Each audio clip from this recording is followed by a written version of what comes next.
Tak,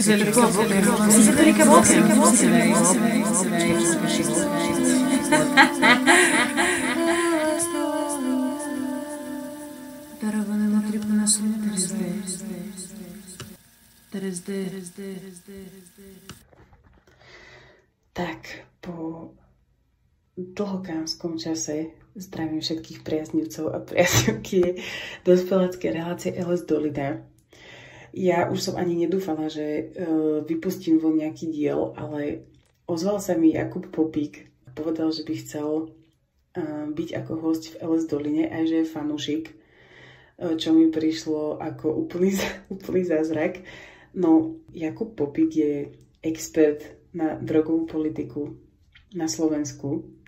Štúdium absolvoval na právnickej fakulte v Bratislave a Európskom interuniverzitnom centre pre ľudské práva a demokratizáciu v Benátkach.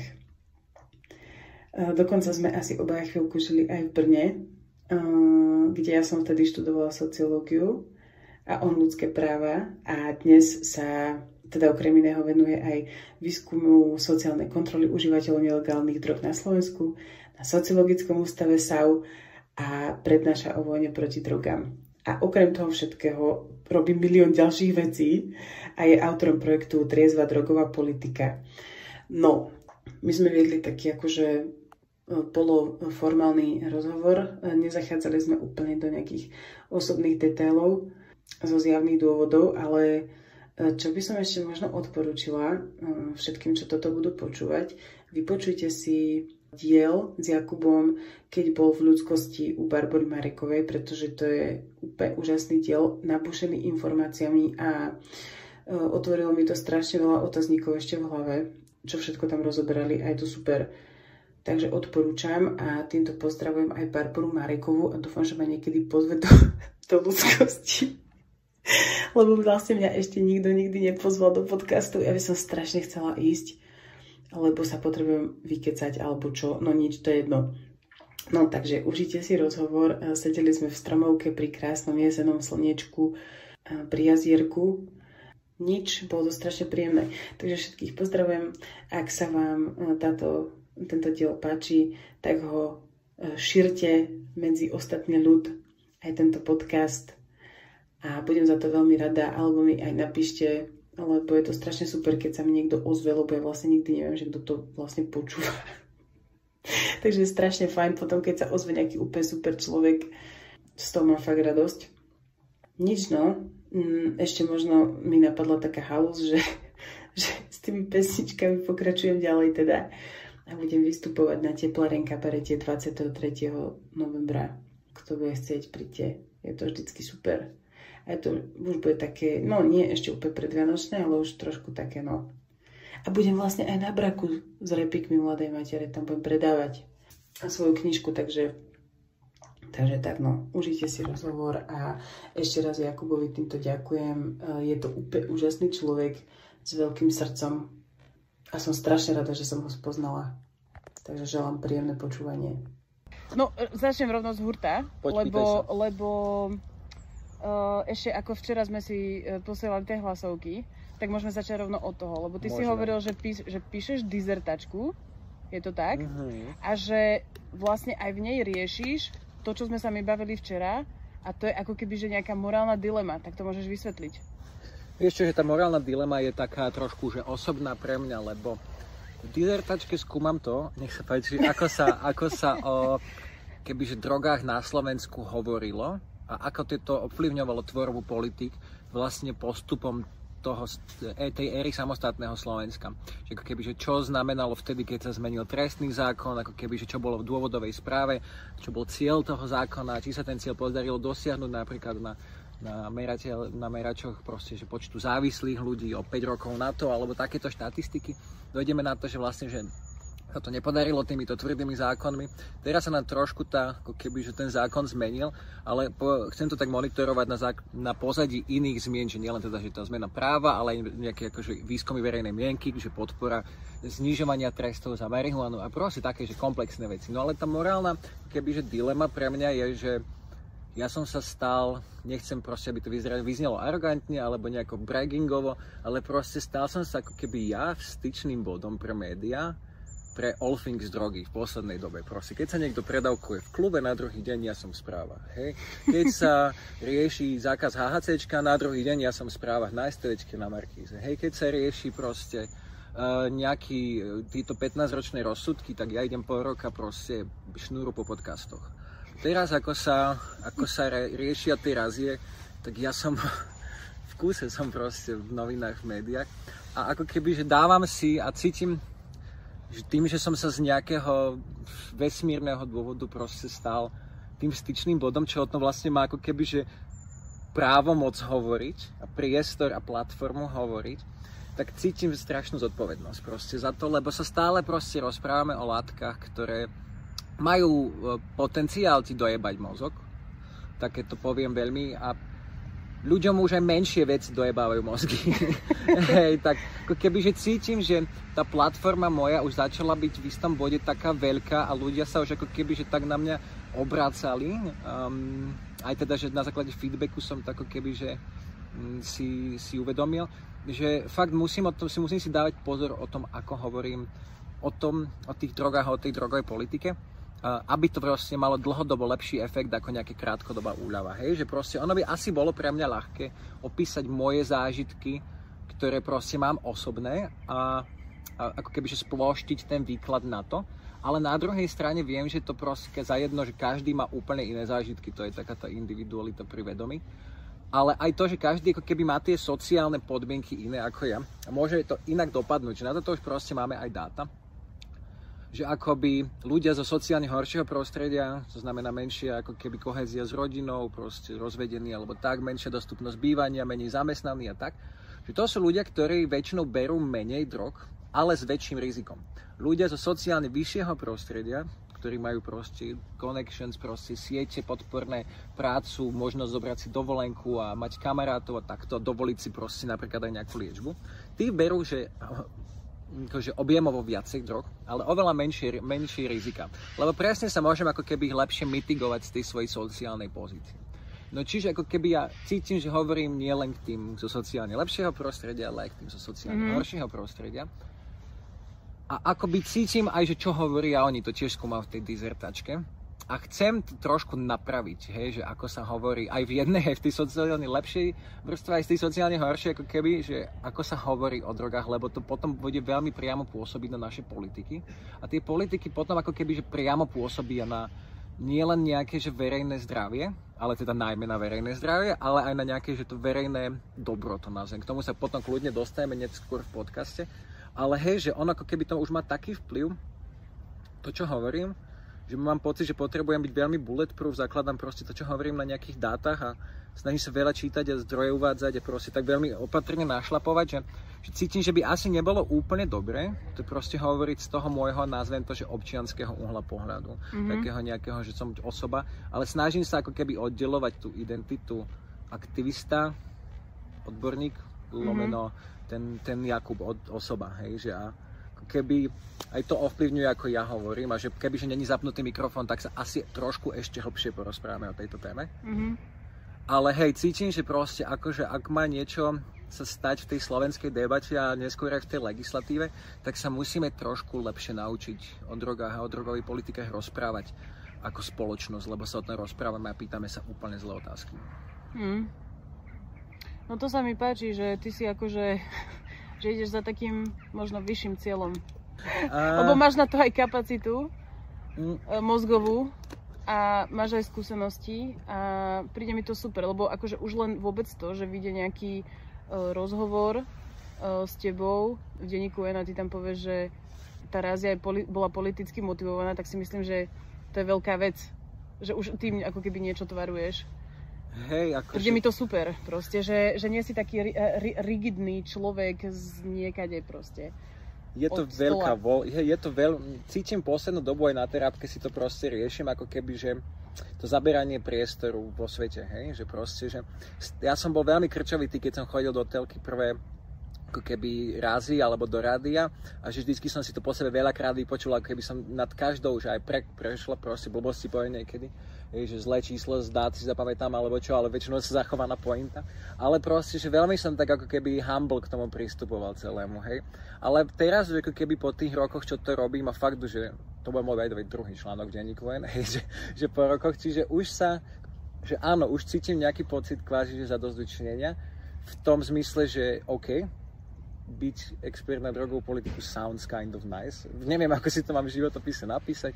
Proste kus nejakej roboty sa stal, už sa to asi akože odrazilo aj na nejakých možno policy krokoch, ale stále som taký, že v tom big picture je to prvý vo vetre. Proste fakt, že to nič sa nezmenilo. Slovensko 20 rokov sa rozpráva o zmenách drogových politik, zatiaľ čo Česku sa ide od januára tu pestovať 3 rastliny a 50 živovačku, že mi to smiešne mi to príde, kam sa proste svet posunul. Nemecko už toto má, ako keby, že my sa tvárime, že my sme ostrov, že nás to neovplyvní. A prečo si myslíš, že to tak je?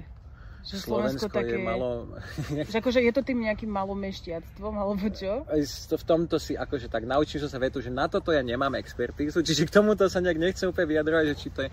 Ale teda, že ten diskurs na Slovensku, keby že sa pozriem na to z toho odborného hľadiska, čisto z tej drogovej politiky, strašne bol morálny, ako keby až celá aj tá vojna proti drogám, ten dôvod trestať vysoké tresty, proste ísť s tankami na kartely a takéto tie prístupy, že to je založené na takej, až nazvem to, že križiackej predstave o tom, že idem poraziť zlo, lebo drogy sú zlo. Hej? A to je vlastne ešte v tých medzinárodných dokumentoch Single Convention on Narcotics and Drugs 1961, teda ten jednotný dohovor o drogách a narkotikách, tam je to v preambule napísané, že musíme akože get the world rid of this evil of drugs. To znamená, že musíme zbaviť svet toho zla drog.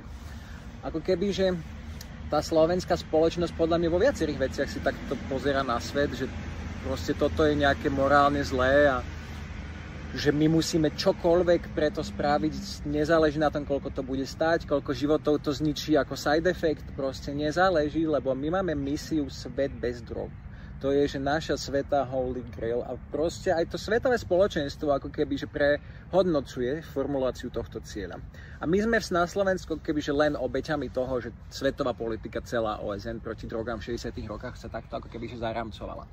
Odvtedy, ale my ako krajina máme nielen to, že sme akože nejakom spoločnom tom trhu svetovom čiernom, ale máme aj že veľmi špecifické svoje ako keby vlastnosti na tom Slovensku a v tom Česku.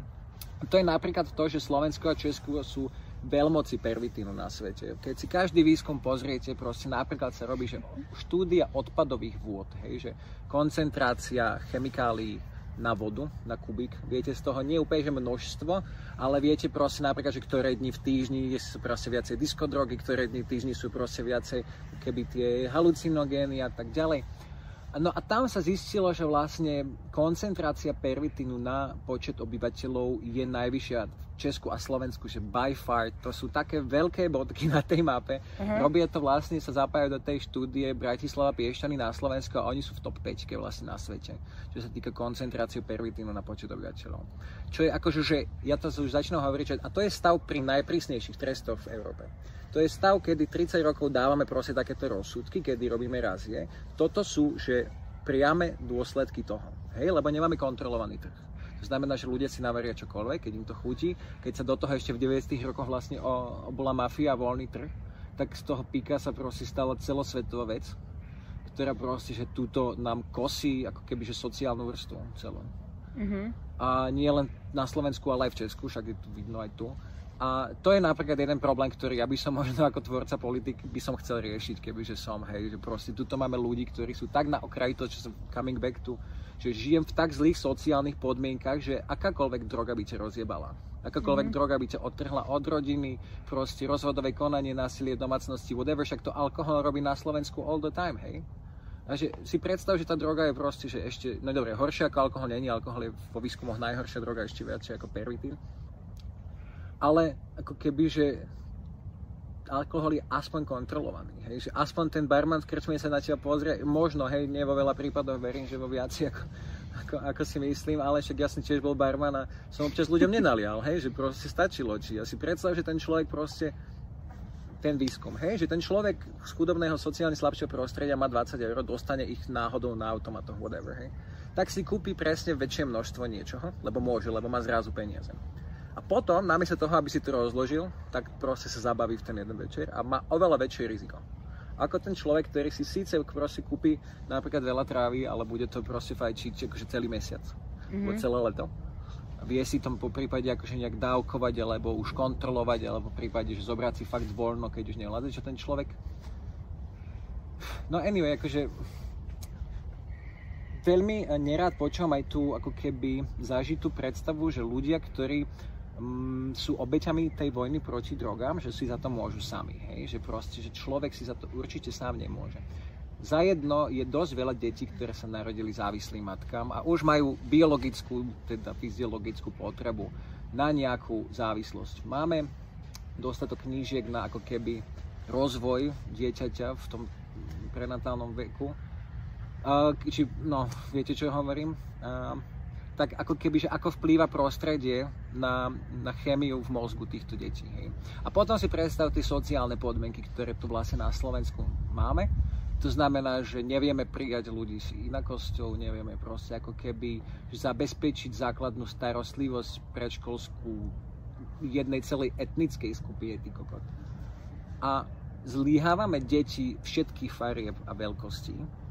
A vidíme to na výskumoch by the way aj drogových. Hej, že ja to vidím na tých dátach, že od 11 decka berú proste, teda od 11 sa to meria, čiže asi aj skôr, hej, ale od 11 decka berú proste, že tabletky babkám z lekárničky a za účelom mať zábavu, hej, že toto už sú nejakých 8% tých detí v tom výskume povedalo. Potom proste, že dostupnosť extáz na internete je taká, že jeden z x prípadov môžeš vystopovať, ostatné není šanca.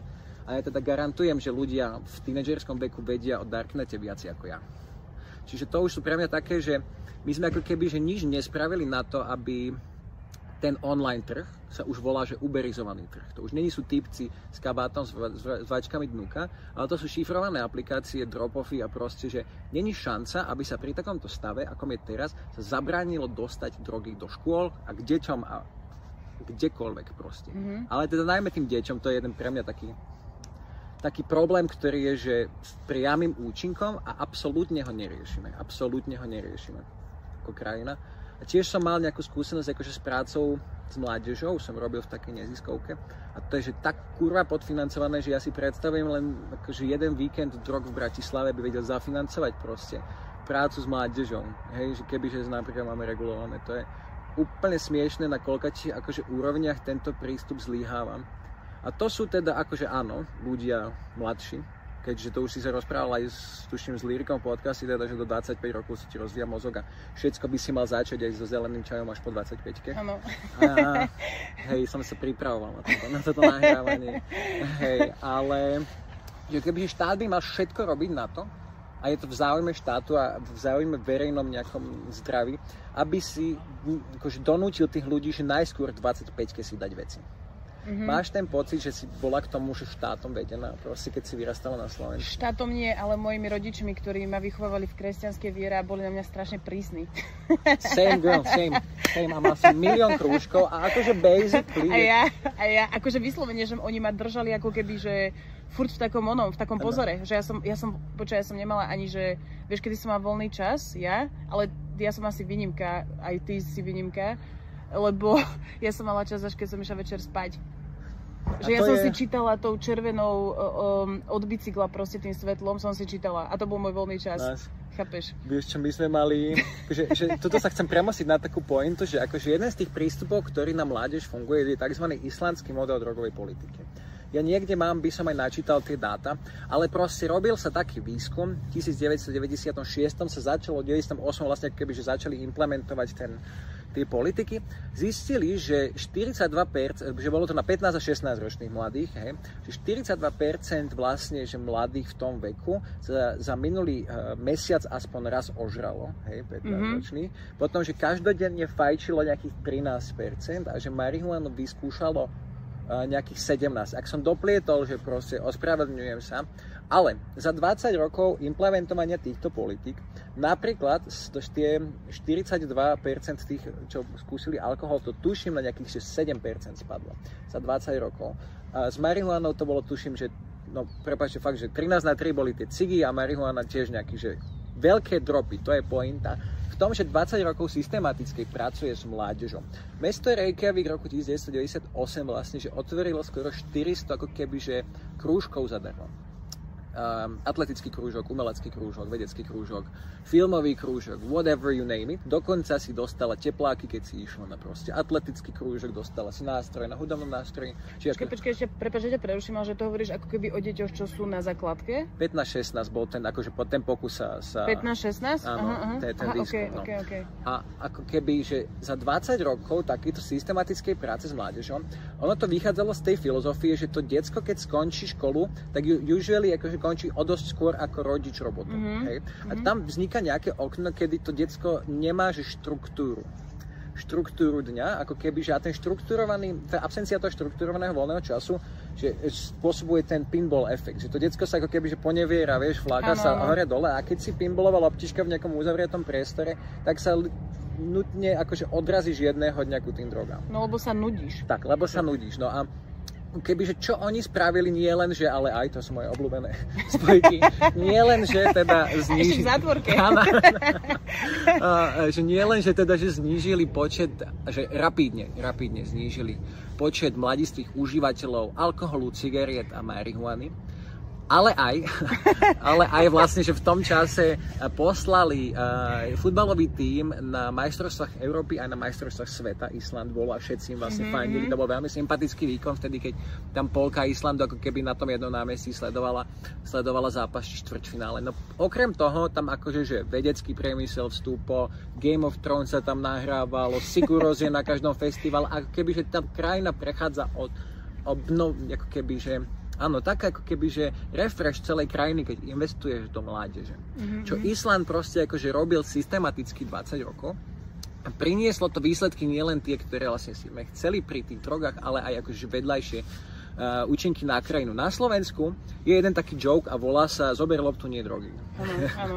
Hej, tento joke je môj obľúbený, lebo ako keby, že je na tomto istom princípe, ale piču spravil, hej, tak to hej, že vlastne my ako keby, že vieme, že nie len to dostávanie tých nejakých že grantov na tie krúžky, ako keby, že vôbec, že kto tie granty, či kto tie krúžky môže učiť, že to na Slovensku sa nedá nájsť, akože ten systém sa nepodarilo spraviť tak, aby fungoval.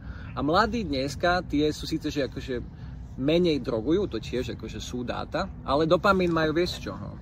No z telefónu, jasné. Nekonečný dopamín, to, že sa ti absolútne otupuje mozog. Len tak, že premosím, ako si myslíte, že bude roky mládeže, ktoré namiesto športovania ťukajú do mobilu, ako sa to odrazí na voličskom správaní? To je taká moja úvaha, na ktorú často ako keby rozmýšľam, že ak ich vôbec donútiš ísť ku voľbám, tak to bude niečo, čo je 3-sekundová pozornosť. Nič komplexné oni nebudú chcieť pre tento štát, lebo proste pozerajú tiktokové videá. Sorry, že to takto sploštím, ale ja sa toho bojím a na druhej strane vidíš aj s tými ako keby, že islandskými deckami ten opak a s tými deckami, s ktorými pracuješ, ten úplný opak. Že, akože, je to strašne zadosťučinenie aj pre mňa, aj keď som mám akože stážistov, ale keď som proste robil akože mladým vedúceho, tak bolo to super proste vidieť, kde sú tí ľudia dnes. A mňa to veľmi akože na tom bavilo, že fakt sa dostali viacerých z nich z horších životných situácií. A bolo to pre mňa že super ako keby tomu pomôcť, ale guess what, všetci sú mimo Slovenska. No však. čiže toľko k tomu, no. Ale teda to som chcel povedať, že sú prístupy, ktoré fungujú nielen pri tých drogách, ale ako keby aj na zvyšok krajiny. A my namiesto toho robíme ten prístup na drogy tým, že posielame policajtov robiť pif paf a kričať na ženy, nech ukážu piču. A je to creepy as fuck za jedno, za druhé to porušuje ľudské práva a za tretie to, čo robí s podmienkami v našej krajine. Hej, že ako chceš veriť takej policii, že ťa príde od násilníka domáceho násilia napríklad zachrániť.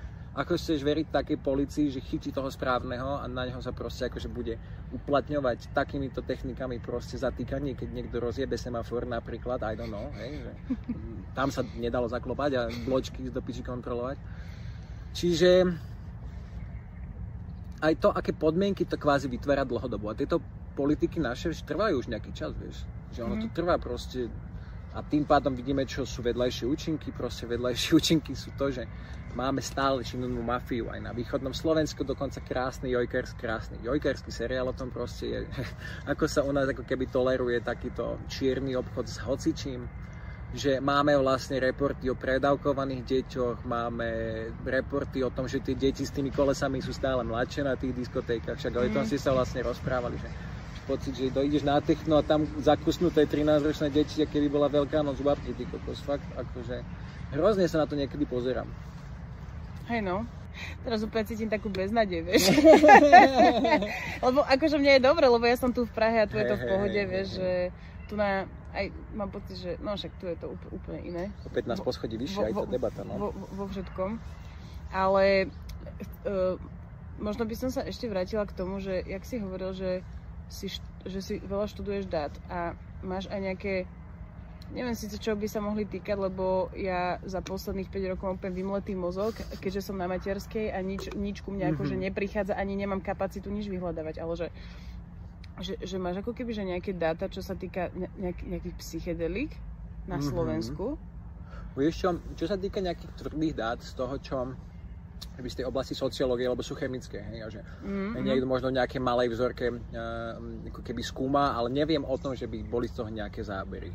Nejaké klinické som na Slovensku tiež ako keby, že nepočul, oficiálne určite nie, čiže ja sa môžem vyjadriť len tomu právu a sociológii. Že ono dosť veľa je z publikácií, proste nazvieme to dáta, hej, z toho právneho hľadiska, rozhodnutie prokuratúry, whatever. Čo je ale že strašne ako keby oddelené, to trestnoprávne, kto to píše, vieš, ten profesor Čenteš z právnickej fakulty, po prípade ešte jeden tiež kolega, s ktorým spolupracujem, Tomáš Zabrenský, on vlastne pomáhal dávať dokopy ten prvý post o tých hráziach, tak on píše o trestných činoch spáchaných pod vplyvom návykových látok, hej, a zbiera proste. Ono, áno, nejaká časť toho výskumu, a teraz som dal úvodovky pre poslucháčov, poslucháčky, ktorí nevideli, hej. No ale potom, keď sa ako keby bavíme o tej sociologickej nejakej stránke, že psychedelika, no, robilo sa na malej vzorke jednej univerzity, Marek Lukačovič, myslím, že robí, áno, aj so spoluautormi robil ako keby, že vnímanie psychedelík a že sú vnímané škodlivejšie, ako teda naozaj sú, to je taký long story short, hej. Ale inak, že sú není správne ako keby výskumy. Teraz sa bude prezentovať o chvíľku, a to tiež není úplne, že výskumná publikácia per se, že není sú tam nejaké kvantitatívne dáta, alebo že nie je tam veľká vzorka, bolo tam 28 ako keby, že výskumných rozhovorov s rôznymi ľuďmi. Ja som bol jeden z nich. A ja som bol teda akože dopytovaný o tom, ako sa teda tiež tá legislatíva vyvíja, akože ten diskurs. Čiže tie dáta, ktoré ja mám, vieš, že ono je to veľmi znova ovplyvnené tou morálnou, ako sa to volá, Ježiš, teraz také tie odborné slova, ale neviem spomenúť. Jedna je, že konzekvencionalistická, to sú tie následky akože empirických argumentov, ale potom máš deontologické argumenty. To je to. Ako keby, že stále vychádzaš v tej debate z morálky, že deon ako keby aj nejakého toho dobra a zla. No ako keby, že tie psychedelika v slovenskej debate ľudia vnímajú, že určite škodlivejšie ako alkohol, čože na žiadnom výskume není pravda. Dokonca je to opačná strana toho výskumu, toho Davida Nata, že fakt posledné sú shrooms a LSD, čo sa týka nejakej toxicity. Hej. To sa robilo teraz na veľkej vzorke aj v Británii, aj v Nemecku, a tuším aj vo Francúzsku. Potvrdilo sa alkohol najškodlivejší, najmenej škodlivé hubičky proste. A tam sa meralo nielen teda škodlivosť, ako keby tá, že akutná toxicita, ale aj, že škodlivosť na že chronické, že dlhodobé užívanie, ale aj, že chronickosť, či aj škoda nielen ako keby zdravotná, ale aj, že ekonomická a aj environmentálna, viacero faktorov vlastne bolo v tej štúdii a bolo aj, že na jednotlivca a aj na spoločnosť ostatne, ako keby, že bolo červený modrý slupček. A tam, že boli veľmi nízke tie ako keby, že škody psychedelík. Čiže to je už že zmerané a to sú že psychiatrické výskumy, ktoré sa robia na väčšej vzorke obyvateľstva. A ja mám takú, že teóriu, som sociológ, právnik, ale že ľudské telo funguje plus minus rovnako v Nemecku, v Anglicku aj na Slovensku. A možno aj na drogy bude že reagovať veľmi podobne. Možno dám toto out there, takú teóriu, že možno je to príliš divoké na slovenský súdy, ale že aj shit you not, lebo sa to stalo pri tých súdoch s tými kanopnými väzňami, že akože poznám akože do tohto, viem, že to je trošku iná téma, ale v tom máme na Slovensku trošku rozvinutejšiu, ako keby tu ten body of work. No a jak teraz súdili tých kanopných väzňov, tak proste tam ako keby, že ten jeden z nich, ten pán Weiser, on si pestoval CBD-čkové rastliny, ktoré mali, že slovenský zákon hovorí, že do 2% THC to není omamné. Hej. Ale odporúčanie OSN hovorí, že 2 až 6% není omamné. A Slovensko si dalo 2,0. Pán Weiser mal z 11 kytiek 3, ktoré boli nad 2,0. Bolo to 2,6, 2,8 a 20. I don't know, že veľmi marginálne nad 2%. A kvôli tomu, ako sa vlastne ráta trest na Slovensku, mu hrozil trest prepadnutia majetku 16 rokov odňatia slobody. A teda vlastne na tom súde sa bol znalec, teda psychiater, povedal teda, že tam tá toxicita, omamnosť môže byť aj pri vyšších percentách. A teda, že ako to on vie, že teda on že pozeral výskumy a teda súdca sa real shit spýtal, že či to akože môže platiť aj na Slovensku.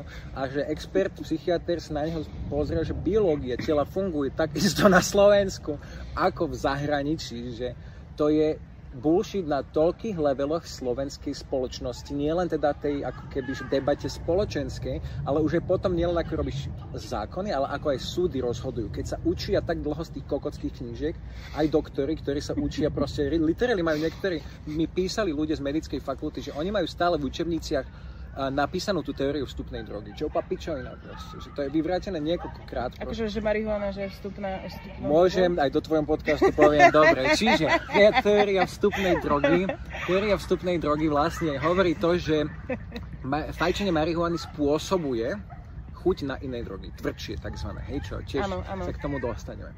Bola to v 70. rokoch vlastne formulovaná táto teória a bola formulovaná na základe tých pokusov, ako keby, že toho pozorovania, že kde si človek v 70. rokoch vlastne mohol kúpiť marihuanu, bolo u typka vnútri bundy. Hej? Kde si mohol kúpiť všetko ostatné, bolo u toho typka na druhej strane bundy. Že literally boli akože na jednom mieste, že korelovali, bola tam nejaká akože súčinnosť, nejaký vzťah.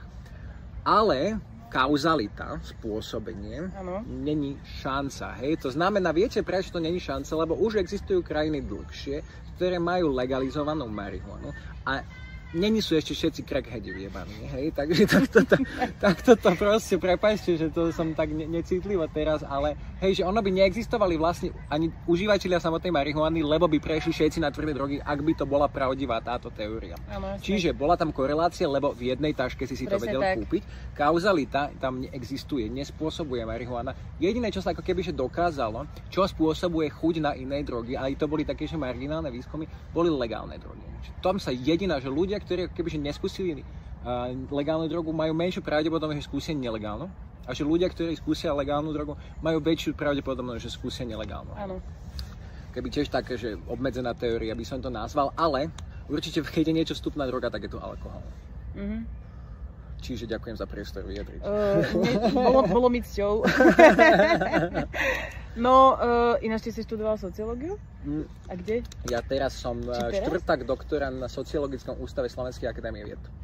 Ale študoval som právo a ľudské práva. Lebo ja som študoval sociológiu. OK. A kde tiež na Slovensku? No najprv som bola v Bratislave. Normálne teraz som zabudla, na Filozofickej fakulte to bolo? Áno, tam teraz mám prednášku. Tam bol, už som zabudla, to bol šiaľný školiteľ. No jasné, Roman tam bol, áno. Proste deviácie a ja som učil na deviácie. Áno, ty si učil na deviácie? Dve prednášky som mal, sociológia sociálnych deviácií, hej, tam som učil o drogových politikách a akože robil som si tam aj výskum presne na také, akože no, nechcem sa do toho úplne zaberať, ale super, veľmi ďakujem, akože aj tento priestor poskytujem, že ďakujem Romanovi, že mi dal takto priestor a aj výkonný výskum, aj akože dobré ohlasy boli na tej prednášky, takže ja som rád, hej. Že on je strašne super. Ináč týmto ho pozdravujem a veľa na ňo myslím, pretože ja si pamätám, toto bude úplne mimo, ale že on hovoril, lebo keď on nás učil, tak on bol v tom veku, čo ja som teraz. A mal už deti a proste on tuším býva v Piešťanoch, neviem, či to ešte stále platí, že on dochádzal ako kebyže do Bratislavy, hej, proste z Piešťan. A on proste ja si pamätám, ako hovoril, že furt tam niekde na zákaze, že keď ide ráno na vlak, že tam stoja auta. A že ho to proste sere a že už začal robiť to, že škrabe kľúčami. Že už že vyťahol kľúč a že proste škrabe. Dúfam, že ho týmto nekompromitujem nejako extrémne. Ale počúvaj, mne sa deje teraz presne, že to isté. Že ja úplne ho teraz myslím, lebo ja vtedy, že bože, aký, že myslí si, že je stále pankáč, alebo čo, vieš. Ale vlastne, ja som teraz taká istá a úplne, že mám chuť doškrabať proste auta. To nič, pozdravujeme Romana Čapasoviča. Hej no. Ježiš, on je super. No a potom som bola v Brne, na Masaryčke. A ja som bola na Masaryčke, ale to z ľudských práv tam som. Jaj, no ja som tam bola na sociológii. Nice. A kedy si tam bol? V 2016 som ja promoval. Aha, ja 2014. Alebo tak nejako, Tak my sme 2 roky tuším. Aha, tak som to napočúval z tvojich podcastov správne. Že čo? Že ty si 90 ročník, že? Ja som 88. Bitch! To je dobré alebo zlé? Číslo 88 nie je dobré, ale vek pôvodne. No, vieš, na čo som sa ťa chcela spýtať? Pýtaj sa. Na ten Nepal. Joj, vieš čo to bolo? Čo sa stalo v Nepale? Vieš čo to bolo môj... Lebo to znelo tak záhadne, vieš? Áno, vieš čo pre mňa Nepal bol core memory, je slabé slovo, core proste, ako keby definujúci môj moment životný. Že ja som teda, že študoval som že Bratislava, potom Benátky, potom Brno a teda akože, že mal som promóciu proste v Benátkach a mal som proste také, že aj som už trošku začal zabrdať do tej drogovej politiky a mal som ako keby, že z Nat Geo Wild proste napozerané nejaké akože videjka a sa pamätám, že National Geographic mal jeden taký článok, že o poliach ganžových v Indii, proste v Himalájach a ja, že wow, ty kokos, tie fotky, jak brutálne vyzerali. Tak akože ja som nejak tak, že začal hľadať taký www.workaway.org alebo com, neviem. Takú z pláže. Hej. Pláž. No, ale teda ja som si tam našiel takú, na tej stránke takú neziskovku, čože v rurálnej dedine proste učí angličtinu. Fakt nice, ja teda mám aj titul z angličtiny, aj som teda doučoval dlho, čiže toto som povedal, že dobre, volal som s týpkom raz v máji, raz v auguste, vymenili sme si jeden mail a povedal som mu, že kedy akože odlietam a divočina, ja som proste bol presne v takom veku ešte, vieš, po výške. Akože ja som literally po promócii odlietal. Že svet mi bol akože na dlani, tak som sa cítil. A ako keby, že ja som mákal 5 rokov proste na tom vzdelaní, ani som nejak moc nespával a ten proste, že odlet do Nepálu, akože robil som nočné na bare napríklad, takto aj popri tom, hej. A ten odlet do Nepálu proste bolo, že jednosmerná letenka, že ja ako keby, že veľký kufor, proste, že snowboard som si bral, skate som si bral a ja, že v Nepále cesty moc neboli na skate, že žiadne cesty neboli niekde. Tak som akože, že tak som aj kokotiny niektoré proste vtedy porobilo v course. Ani snowboard som samozrejme nevyužil v Nepále. A to bolo presne také, že formatívne obdobie, ale vlastne žil som v dedine, ktorá bola, že doletel som do Katmandu, z Katmandu som išiel 2 dní vlastne 2 autobusmi, došiel som, že okresné mesto Bajžang, tak sa to tuším čítalo. Ten typek, že naposledy sme boli v kontakte v auguste cez mail a to bol nejaký 15. september, proste fakt, že som povedal, kedy mi odlieta lietadlo a on že zober tento bus, tak akože kind of som bol on track, ale vystúpil som proste po 2 dňoch, jediný biely na 50 km podľa mňa, hej, možno aj viacej. A zrazu teda už dedina vedela, že Beloch došiel s kufrom, tak som teda, ma tam zobrali, že tá neziskovka kancel mala u typka v obývačke, ktorá bola zároveň jeho spálňou, aj kuchyňou, aj teda akože len jedna izba. Tak som tam spal 2 dní na akože zemi a potom, že ona zoberie do ich ako keby dediny, kde robia oni tú osvetovú prácu z toho okresného mesta s jednou izbou. Skúpal som sa v rieke, tak teda to je ten kontext a došiel, no a z toho mesta okresného, že vydáme sa na cestu 6-hodinovú túru hore, proste fakt do kopca. A ja vtedy Dilino som si ešte mal, že vysoké topánky a nízke ponožky, ja neviem, čo mi to napadlo. Taký otlak som dostal, ty kokos, ešte sa mi zapálil, čiže ja som vlastne, že prvé 2 týždne v tej dedine, že vôbec nevedel skoro chodiť s zapáleným otlakom. No a ako keby, že aj školský rok ešte nezačal, tak ja som sa len tak zabýval takej fakt, že úplne dedina v horách, tam som žil. Učil som angličtinu 2 hodiny vlastne, že do dňa a potom som mal, že voľno. Tak ja som tam aj dospal výšku, ja som tam proste aj dosť čítal. Aj som teda akože našiel týpka, čo predával čaras a bolo to celkom ľahké, lebo čaras to je rozdiel medzi čajrasom a hašom, vieš? Haš je vlastne zo sušenej ako keby prášku, keď ho stlačíš dokopy. To už je akože z odstrihnutej rastliny, ale čajras ako keby, že keď máš týždeň pred zberom, dojdeš a dlaňami tak omývaš tú rastlinu a máš ten olej vlastne na dlaňach. On je podobnej farby ako haš, ale vlastne je to ako keby, že zo živých olejov. Tak v tomto okrese mali teda najviac akože čajrasu, čiže som tam akože aj to sfajčil. Kontemploval nad životom proste, hej, a výhľady, všetko a potom po tých 2 týždňoch ako keby prvých, čo som nemohol chodiť, takže ideme sa proste prejsť hlbšie do hory na tie ďalšie dediny. Tam som ako keby že našiel aj, čím vyššie ideš, tak tým je to chudobnejšie proste a že čím vyššie ideš, tým je väčšia pravdepodobnosť, že ti tam nič iné ako ganža nevyrastíš, ani zemiaky, ani ryža, lebo proste už je tvrdšia pôda. Ako keby tam vyššie sa fakt, že som videl polia proste, však som ti aj posielal fotku, to boli také 3-metrové, fakt som tam ja bol akože jak v džungli. A došiel som akože tam do toho domu a vybrali taký literally, že bochník toho čajrasu, že to mohlo mať proste 2 kilá, hej. A oni mi odlomili vtedy na cestu 85 G, to pamätám, to dávali na váhu, to bolo veľké plechovke Red Bullu a kúsok viacej. A to, že $11. A ja, že dobre. Ďakujem. Tak som išiel potom ešte na dovolenku na Annapurna Basecamp som bol, ale to akože celé tie 4 mesiace, čo som tam vlastne bol, to bolo veľmi... Nakoniec akože som si kúpil letenku naspäť, dedo mi zomrel akože počas toho času, jak som tam bol. Čiže som akože ani nestihol jeho pohreb, aj som došiel, že som úplne prázdnou peňaženkou naspäť.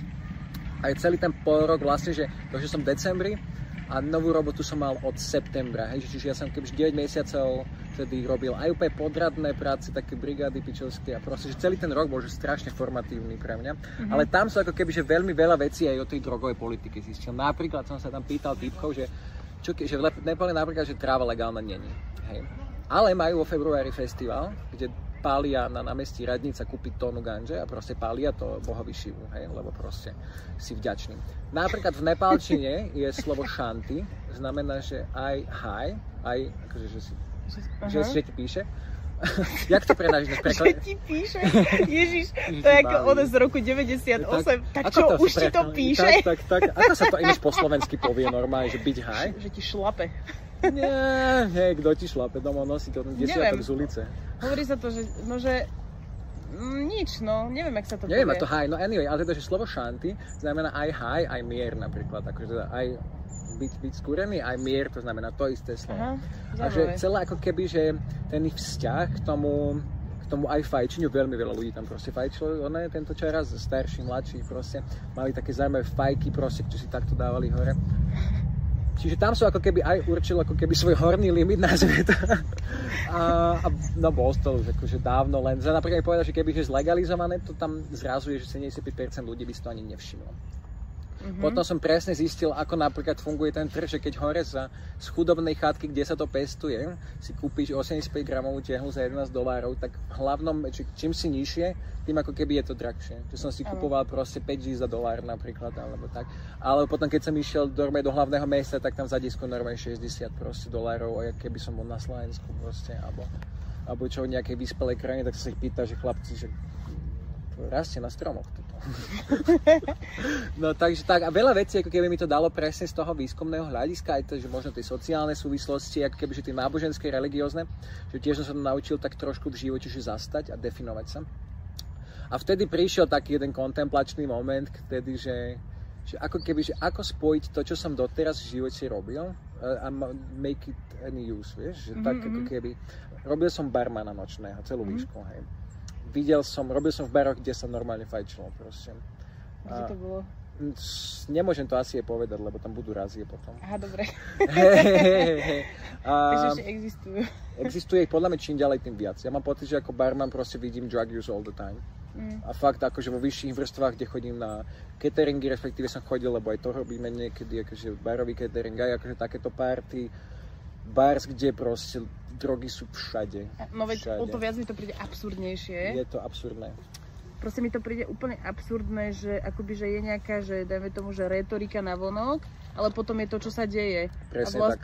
A to je úplná schizofrénia proste, alebo neviem, ako to mám povedať, že Kognitívna dizonancia proste. Keď ja si to snažím nejak pomenovať v dizertačke, no, lebo neviem, fakt, ale sme presne tak na tom, že ako keby ten ľudský, ako keby diskurs vôbec není už undergroundový. Vieš, že my sa takto vieme porozprávať aj kľudne v bratislavskej normálne, ako keby, že v strednej vrstve bare, ktorý proste zoberieš tam deti, rozprávaš sa o kúrení a o hubičkách, hej. Ale že tam hore na ten kopec, tam ako keby, že stále zatvorené, na hradný kopec je parlament, to bola metafora, hej. Že tam ako keby stále sa to nedostalo. Že stále v zákonoch napíšeme, že bojujeme proti drogám, však teraz to vidíme, čo minister vnútra hovorí, že on ide chrániť deti, ty kokot, keby najväčší, že pred týmto deti boli chránené, že kámo, že však literally máme najtvrdšie tresty. Máme akože, že najmenej výskumu, že úplne my to tu vymazávame z verejného priestoru a toto sa s tým stalo. Nie to, že ty dojdeš teraz, nabehneš kamery, nabudneš na školách a zrazu, však to sa kurva literally volá chodiť za školu. Hej, že proste, že tam sa verú drogy, nie v škole, kde dáš kamery. Ja toto už považujem za tak primitívne nápady, proste, na ktoré len, že rozjebeme peniaze. Prepáč, že toto využívam, že na vulgarity. Áno, lebo to v správach nemôžem, čiže ja takýto... Kľudne to vypustí. Po všetkých tých rozhovoroch a všetkých tých mediálnych výstupoch. Áno. Nie, to môžeš kľudne vypustiť von. Tak presne, lebo sa akože, aj toto sme sa bavili, že mne už príde v poslednej dobe, ako keby, že hrozné chodiť, rozprávať basic biológiu do telky, ty kokos. Fakt, že basic veci sa, že ako keby aj basic logiku, že on povie, že no nefungovali síce kamery pri, ako keby, že nie je to dobré riešenie pri bombách na školách, ale dáme to na drogy na školy, hej? Lebo drogy sú väčšinou, že podľa mňa menšie ako bomby, hej? Že možno ťažšie viditeľnejšie na tých kamerách, možno teda, že som sa už tak spýtal aj tej redaktorky, že pani redaktorka, že kto bude teda akože kontrolovať tie záznamy, že školníka, alebo nejakého asistenta vyučovania, ktorého teraz nevieme proste akože zaplatiť anyway, alebo že toho policajta, ktorého si tam že neposlali, keď tam kurva bola bomba, hej, že v žiadnej nejakej logickej súvislosti, akokoľvek sa snažím, vieš, uzemnenie vecne o tom hovoriť, tak sa dostávame na absolútne, že floor, že tá latka je tak nízko, že už by ju nepodliezol nikto, ty kokot. To je absolútne že smiešné pre mňa. Hej. Aj. Študované toľko škôl a pritom fakt basic veci riešime. Fakt, akože aj s týmito raziami. My máme normálne, že 60-ročný experiment celosvetový, vojnu proti drogám a to nefungovalo nikdy a nikde. Nikdy a nikde to nefungovalo, máme dokonca výskumy, čo to robí proste, však celý kurva Narcos je o tom seriál, ľudia pozerajte Netflix, prosím. Breaking Bad, pozrite si to, tamto sa dostaneme, keď budeme mať DEA do piči, míňať peniaze na tanky proste. Úplne chujoviny, fakt. Dobre, toto je môj rant. Ešte by si mal tak v rade odplúť. Fuj, hej. Akože ja neviem, mne to niekedy príde ako iba taká clona, vieš? Že oni možno nie sú až takí hlúpi, ale že ako keby, že čím ako keby, že takéto primitívnejšie riešenie akoby, že dáš, tak tým ľahšie ľudí oklameš, alebo čo. Vieš, že stále treba takéto buchnutie do stola, proste. Vieš, čo myslím? Vieš čo, ako tom, že v tom diskurze, tak toto, zase odborniem, ale že to sa volá, že senzacionalizačné informovanie. Hej? Že vlastne ty neinformuješ vecne, teda ja sa to snažím, ale zatiaľ, že všetky reportáže, aj dokonca aj sorry, že aj Markíza to často robí, alebo akože aj tí bulvárne, aj STVčka, proste, že keď o HHCčku napíšeš, že škodlivá droga, nebezpečná, tak akože si zobral ten narratív úplne do piče, fakt. Lebo keď povieš o alkohole, že no mal zo pár pív, hej, ale vieš, že nepovieš, že ako keby to ideš ospravedlňovať ešte aj v tých správach. A že strašne aj bagatelizujeme tie legálne drogy a strašne ako keby, že nafúkujeme, senzacionalizujeme. Čiže na tom fungujú proste kopec portálov pre mladistvých, že dáme mladík nafúkal proste, alebo že celá policajný Facebook tak pre Boha funguje. Že tam máš zachytené každú jednu rastlinu, každé vrecko proste s hocičím. Veľké titulky zastavili sme. Zobrali sme drogy z tohoto. Nejaké ste zobrali z ulice. Je ich tam ešte trošku, hej, tak. A ako keby, že stále ten tón toho, že o tom hovoríš, ako keby to bol bulvárny titulok, vieš? Že proste fakt takým debilným červeným vykričníkom, ale tá pointa je niekde úplne inde, lebo sorry, že máme takú 3-sekundovú TikTokovú pozornosť väčšinou tej spoločnosti. A to je potom, že ťažké to tej spoločnosti aj v tých správach ako keby, že vysvetliť. Že ako to povieš? No mne zatiaľ sa mi darí, a to tak poviem, že zatiaľ sa mi darí pre tú slovenskú spoločnosť ten jeden uhol, a to je alkohol. Proste, že keď povieš ľuďom, že tento, jak sa volá, dedeček, zabil typka, teda 5 ľudí a dostane 15 rokov, ale potom bude môcť šoferovať. Hej. A tento šipoš pestoval masičky pestoval ganžu na masičky pre onkologických pacientov a on po 15 rokoch v base bude musieť stále chodiť na testy. Super logické, ďakujeme. Hej. Ochránili sme presne, že nula, aj tým ľuďom to vlastne vráti, ako keby ten život, good job zákon, ďakujem. Tak to je absurdné, no. Hej, že ale tento úhol ako keby, že už cítim, že to nie je už len liberálna téma, ako keby, vieš, 2010 to len Saska doniesla hneď to KDH teda v koalícii zvrhli zo stola a my robili vždycky kompromis ako keby s tým konzervatívnym ako keby naratívom. A preto teraz sme ako Slovensko 15 rokov za Českom, alebo aj 20, aj 30, kľudne neviem to kvantifikovať, ale že my sa nevieme o tom základne logicky proste porozprávať, je to úplne smiešné. Prepáč, ale aká bola otázka, lebo nechcem len depresiovať. Vieš čo, začali sme Nepálom. Áno, a Nepál som povedal, že bol taký transformačný, áno, že ma veľa naučil, hej. A potom vlastne však ja som akože zažil veľa krajín a že vo veľa krajinách som proste tiež videl drogy, že to nie je nejaké úplne ťažké nájsť. I aj to sme riešili, že vlastne, že ako keby, že ten svet, že je taký, že niečo akoby, mne to už pripadá, že jak za komunizmu. No. Že, vieš, že taký dvojitý svet, že niečo hovoríš, tu na proste každý fúka, vieš, akože normálne sa o tom ľudia ako keby, že bavia, ale keď chceš to nejako preklopiť, dajme tomu, že do niečo, dajme tomu do tej legislatívnej roviny, áno, tak vlastne nemôžeš, lebo alebo teda môžeš, ale že zrazu sa to ako keby zmení, že zrazu tak, sa na to inak pozerá a to je strašne divné. Áno, lebo akože, dobre, ďalšia taká vec, o ktorej sme sa bavili so študentkou, že predstav si ľudí, ktorí boli na Slovensku cancelnutí za drogy.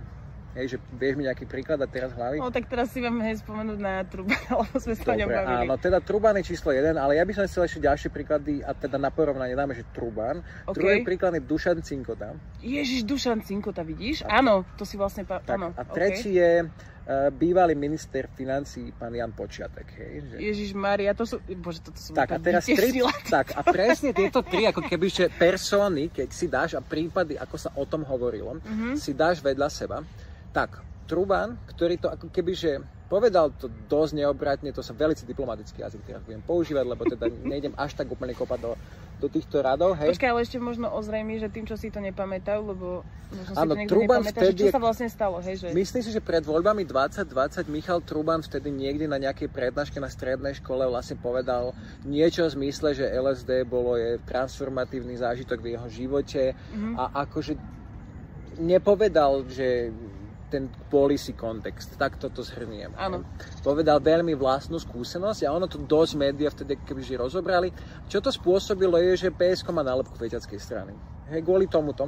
A ako kebyže veľká časť voličov proste nevolí PSK kvôli tomu, že lebo ich majú spojenú s fetovaním kvôli tejto jednej storke. A plus ako keby však samozrejme potom náražky na Irenu Bihariovú, že akože to tiež vidím v novinách, ako keby, že Fetka Irena, pozrite sa, jak rozpráva, alebo ja neviem, ako keby, že bez ohľadu na to, že či to je pravda, hej, takže tam je tá nálepka Fet strany a ja dokonca aj z trošku, že blízkej skúsenosti viem povedať, že oni tú tému až tak neriešia, ako by za jedno som ja chcel a za druhé, ako možno ľudia hovoria, a to je to hlavné, že oni naozaj že riešia kopec iných vecí a predsa majú tú nálepku proste feťackej strany stále pre veľkú časť obyvateľstva. Aj keď teda, že fakt to neriešia tak, jak by mohli a mali. Potom tá druhá persona je Dušan Cinkota. Sice stále slávny, akože ten slávnejší, ale pervitín. Hej. Čiže tam ten cancel je dosť zásadný, lebo je to keby, že ten pervitín spojený s nejakým sociálnym vylúčením. A potom tá tretia persona, Jan Počiatek, je stále v smotanke a správach. Hej. Bol teda, pokiaľ sú informácie verejné, a správne a kuluárne, tak liečený zo závislosti na kokaíne, ktorý je teda spájaný skôr s tou vyššou spoločenskou vrstvou. Teda znova, že človek z nejakého vyššieho postavenia, možno aj za verejné zdroje, kupoval ako keby nejakú, že aj drahú, aj že v svetovom kontexte dosť, že toxickú drogu. A predsa je stále aj v telke, má nejakú legitimitu, možno znova proste bude niečo robiť pre slovenskú administratívu. Dušan Cinkota, síce stále slávny, ale pervitín, dosť veľmi cancelnutý. Dokonca ho zmenili v Priateľoch, pokiaľ sa mal tam, akože jeho... Aha, fakt? No však a nie? Ja neviem, ja som nepozerala Priateľov. Wow. Okay, dobre. Ja som nemohla pozerať telku, vieš. Ok, dobre, však a teraz máš Netflix, nie? Respektíve takéto. Však ja nemám čas na takéto veci. Ani do pozadia? Však to je presne také, že to do pozadia pozrie, ok. Nie. Dobre, ja normálne jasne niekedy aj, že rád, že ešte nemám deti. Dobre, ale nie je to iba tým. Akože toto bolo vyslovene, že ja som nemohla pozerať telku, keď som bola dieťa, lebo som mala tie krúžky. A musela som sa modliť. A musela som sa pripravať na sviatosť zmierenia. A potom už mi ušiel vlak podľa mňa s priateľmi, že ja neviem, či by mi to vlastne už potom prišlo vtipné. Ono to nie je vtipné, sorry, že to tak poviem, ale mne to nepríde vtipné. Hej. Že akože prečo marniť čas, vieš, hovorím si, že mám 35, vieš. Hej. Ale rozumiem, no a teda potom tak akože... A keď toto ešte premiešam tú štvrtú personu, to je napríklad ľudia ako Kubo Lúžina. On vôbec není cancelnutý a predsa každý vie, že kúri. Predsa každý vie, že on na to má veľa stand-upov a proste takéto... Tak áno, ale to je niečo úplne iné podľa mňa, lebo ty vlastne, keď si komik, tak ty si v podstate braný, že si ako niečo... že ty neškodný v podstate človek, taký šašek, neviem, ako to mám lepšie povedať. Aspoň poviem ti moje vnímanie, hej? Že ty vlastne nie si človek, na ktorého môžeš povedať, že žije z mojich daní, alebo že ide vytvárať nejaký zákon, vieš, čo je vlastne počiatek a tak. Proste Kubo Lúžina príde a má dopad akože, že nemá nejaký... Vieš, čo myslím? Viem, čo myslíš, že aj to poviem na bigger picture, čo si ja teda myslím. Uprising má koľkatý 14. ročník, teraz, alebo tak nejak. Tiež je absolútne jasný tón toho festivalu. Dokonca sa to tam rozšírilo o drum and bass stage a nejaké nové teda tváre. No ale stále ako keby, že aj napriek tomu, že je to festival, na ktorý sa predá, nechcem teraz stresnúť číslo, však to sú tisícky lístkov, ktoré sa predajú na Uprising. A to ako keby, že nikdy nemalo politický úspech. Uprising. Nikdy, ktoré že stále má že veľmi jasný tón, má veľmi jasné ako keby, že zameranie, je to už aj celkom ucelená značka, ale stále je to keby, že tam na kraji, vy si tu kurče proste whatever. Hej, a že nikdy nebrali vážne, k tomuto som sa snažil vlastne kebyže povedať, že ten aktivizmus oveľa inak ako kebyže na Slovensku, že funguje, lomeno nefunguje, keď dojdeš s petíciou, ale máš do parlamentu, ale máš na sebe, že obrazne povedané cielko, dredy a červené oči. Úplne inak to vyzerá, ako keď dojdeš proste, že v saku máš systematickú prácu, ako keď obrazne v saku, hej, že si pripravený rozprávať ich jazykom napríklad, hej, že to je niečo, čo ja sa celkom učím a ide to. Že... Ja, akože, a vidím proste, ako keby, že to oveľa rýchlejšie potom niektoré strany ako keby, že príjmajú, že ja napríklad tiež mám skúsenosť s poradenstvom a nie len tej jednej strane, hej, ale akože viacerým, a že ono to, že dá sa tak robiť, aby to ľudia proste počúvali, ale není to proste v teplákoch, akože sorry, že není to ani s dredami, sorry Česko, hej, súčasný príklad. Že do istej miery stále ako keby, že boli, že vy ste takí šaškovia, ktorí proste nám ohníte z cesty, nie? Čiže na tom Slovensku je to ako keby, že vôbec nezastúpené na tom politickom spektre dlho, ale potom, keď, že, no to je taká ďalšia pointa, že keď vlastne ja chodím teraz, tak sa robiť tieto debaty tej trezej drogovej politiky aj akože live, že do nejakých týchto klubov a krčiem a tak diskusie robil. A vidíš tých ľudí, ako keby, že dojdú presne ľudia, ako keby z nejakého nižšieho sociálneho prostredia a oni sú tak radi, že sa tomu niekto venuje. Oni sú tak radi, že proste, vieš, že majú starú babku, ktorá proste ju bolia klby, aby chcela tie mastičky vyskúšať. Hej. Že majú proste babku na rakovine, to poznám by the way, desiatky príbehov tohoto slovenského undergroundu, ktorí svojim babkám dávali Fenixové slzy na rakovinu. Okay. Musím povedať, že moja vlastná babka mala teraz, akože už není medzi nami, bola na paliatívke po respektíve medzi tým, jak jej oznámili sme diagnózu, mala rakovinu pankreasu, tak akože to vieš, bar s tým veľa nespravíš, ale môžeš tíšiť bolesť. A aj to je potom tá vec, že títo ľudia to nemajú dostupné. A mňa to úplne hnevá. Mňa to úplne hnevalo, že proste ju to bolelo, že v iných krajinách by si to takto 2 kvapky spravila a by bolo lepšie. Normálne ma to bolelo za srdce. Lebo som videl fakt krajiny, čak Česku do piči to máš na predpis, vieš. A to sa teraz presne potom môžeme baviť aj o tých akože iných terapiách, hej, proste, čo sú psychedelické. toto je zdravotná starostlivosť, to je kurva ľudské právo, ktoré ty máš tým, že si sa narodil ako ľudská bytosť. A nejaký štát za to, že sa mu nechce napísať jednu vyjebanú vyhlášku, ťa o to oberá, o toto tvoje právo a mňa to úplne hnevá, že to je literally, že na Slovensku nedostupné len preto, že je pár úradníkov lenivých. Že ono sa to vlastne, že môže absolútne v pohode schváliť aj bez zmeny zákona ako medicína. Musí sa tam vytvoriť, áno, nejaký politický tlak z ministerstva zdravotníctva, ale to rieši so ŠÚKLom, štátny ústav na kontrolu liečiv, vieš, že oni vlastne schvaľujú liečiva, ktoré vlastne tým ako ponúkneš a už sa teraz akože nejaká legislatíva... Ten ústav to schvaľuje? Áno, že aj dáva teda odporúčania z ministerstva zdravotníctva tak. A tam ako keby, že už prebiehajú nejaké kroky a ja som niektorých nich účastný, že aby vlastne akože aspoň tá marihuana bola proste legálna. Tak keď už tam budeš, tak už rovno povedz všetko. Ja sa to tak veľmi snažím. Ja sa to tak, áno, ja dokonca o tom, všetko. Že stále hovorím, vždycky o tom hovorím, že tá zdravotná starostlivosť, to piči, však aj piko si dávali vojaci, keď chceli proste byť lepší v boji. Že ono, ako keby každá látka má nejaké využitie. A dokonca som bol v správach prednedávnom reagovať na to, že česká armáda nakupuje fentanylové lízatka. Lebo je to substancia, ktorá v menšom množstve ti oveľa lepšie zaberie ako morfium na tlmenie bolesti. Áno, že v tom bojsku, keď si tak bar doktora nevidíš, tak si dáš lízatko s fentanylom a áno, pomôže ti to od tej akože akutnej úľavy bolesti, ale doktor ti povie, že lay off the lízatko, hej. Keď už ťa tu má, tak už no more lízatko pre teba, hej. No, ale keď si to lízatko náhodou dáš na ulici, fajné lízatko. Hej. Čiže kebyže tá medicínska není len, že to poskytuje nejakú úľavu a nejaké liečenie, ale ako kebyže to je aj prvok regulácie. Ja sa pamätám, že keď sa ako kebyže rozbiehal ten kalifornský model drogovej politiky alebo tej marihuanovej politiky, tam bol nejaký zoznam symptómov, ktoré keď si povedal svojmu všeobecnému lekárovi, tak on ti dal ten medical card. Hej. A to bolo, že dosť všeobecne napísané. Chronická bolesť chrbta, proste závraty, bolesť hlavy, whatever, hej. A toto si vlastne dostala ako keby potom, že takú širokú túto od lekára. Bolo to, že de facto trošku nadhodnotenie slova medicínske užívanie. Sure, či bolo lepšie potom, hej, ale že vlastne doktor bol ten regulačný mechanizmus. Že nebolo to úplne od dealera, hej. Bol tam proste ten doktor, či mohlo sa ako keďže aj celopopulačne to trošku kontrolovať.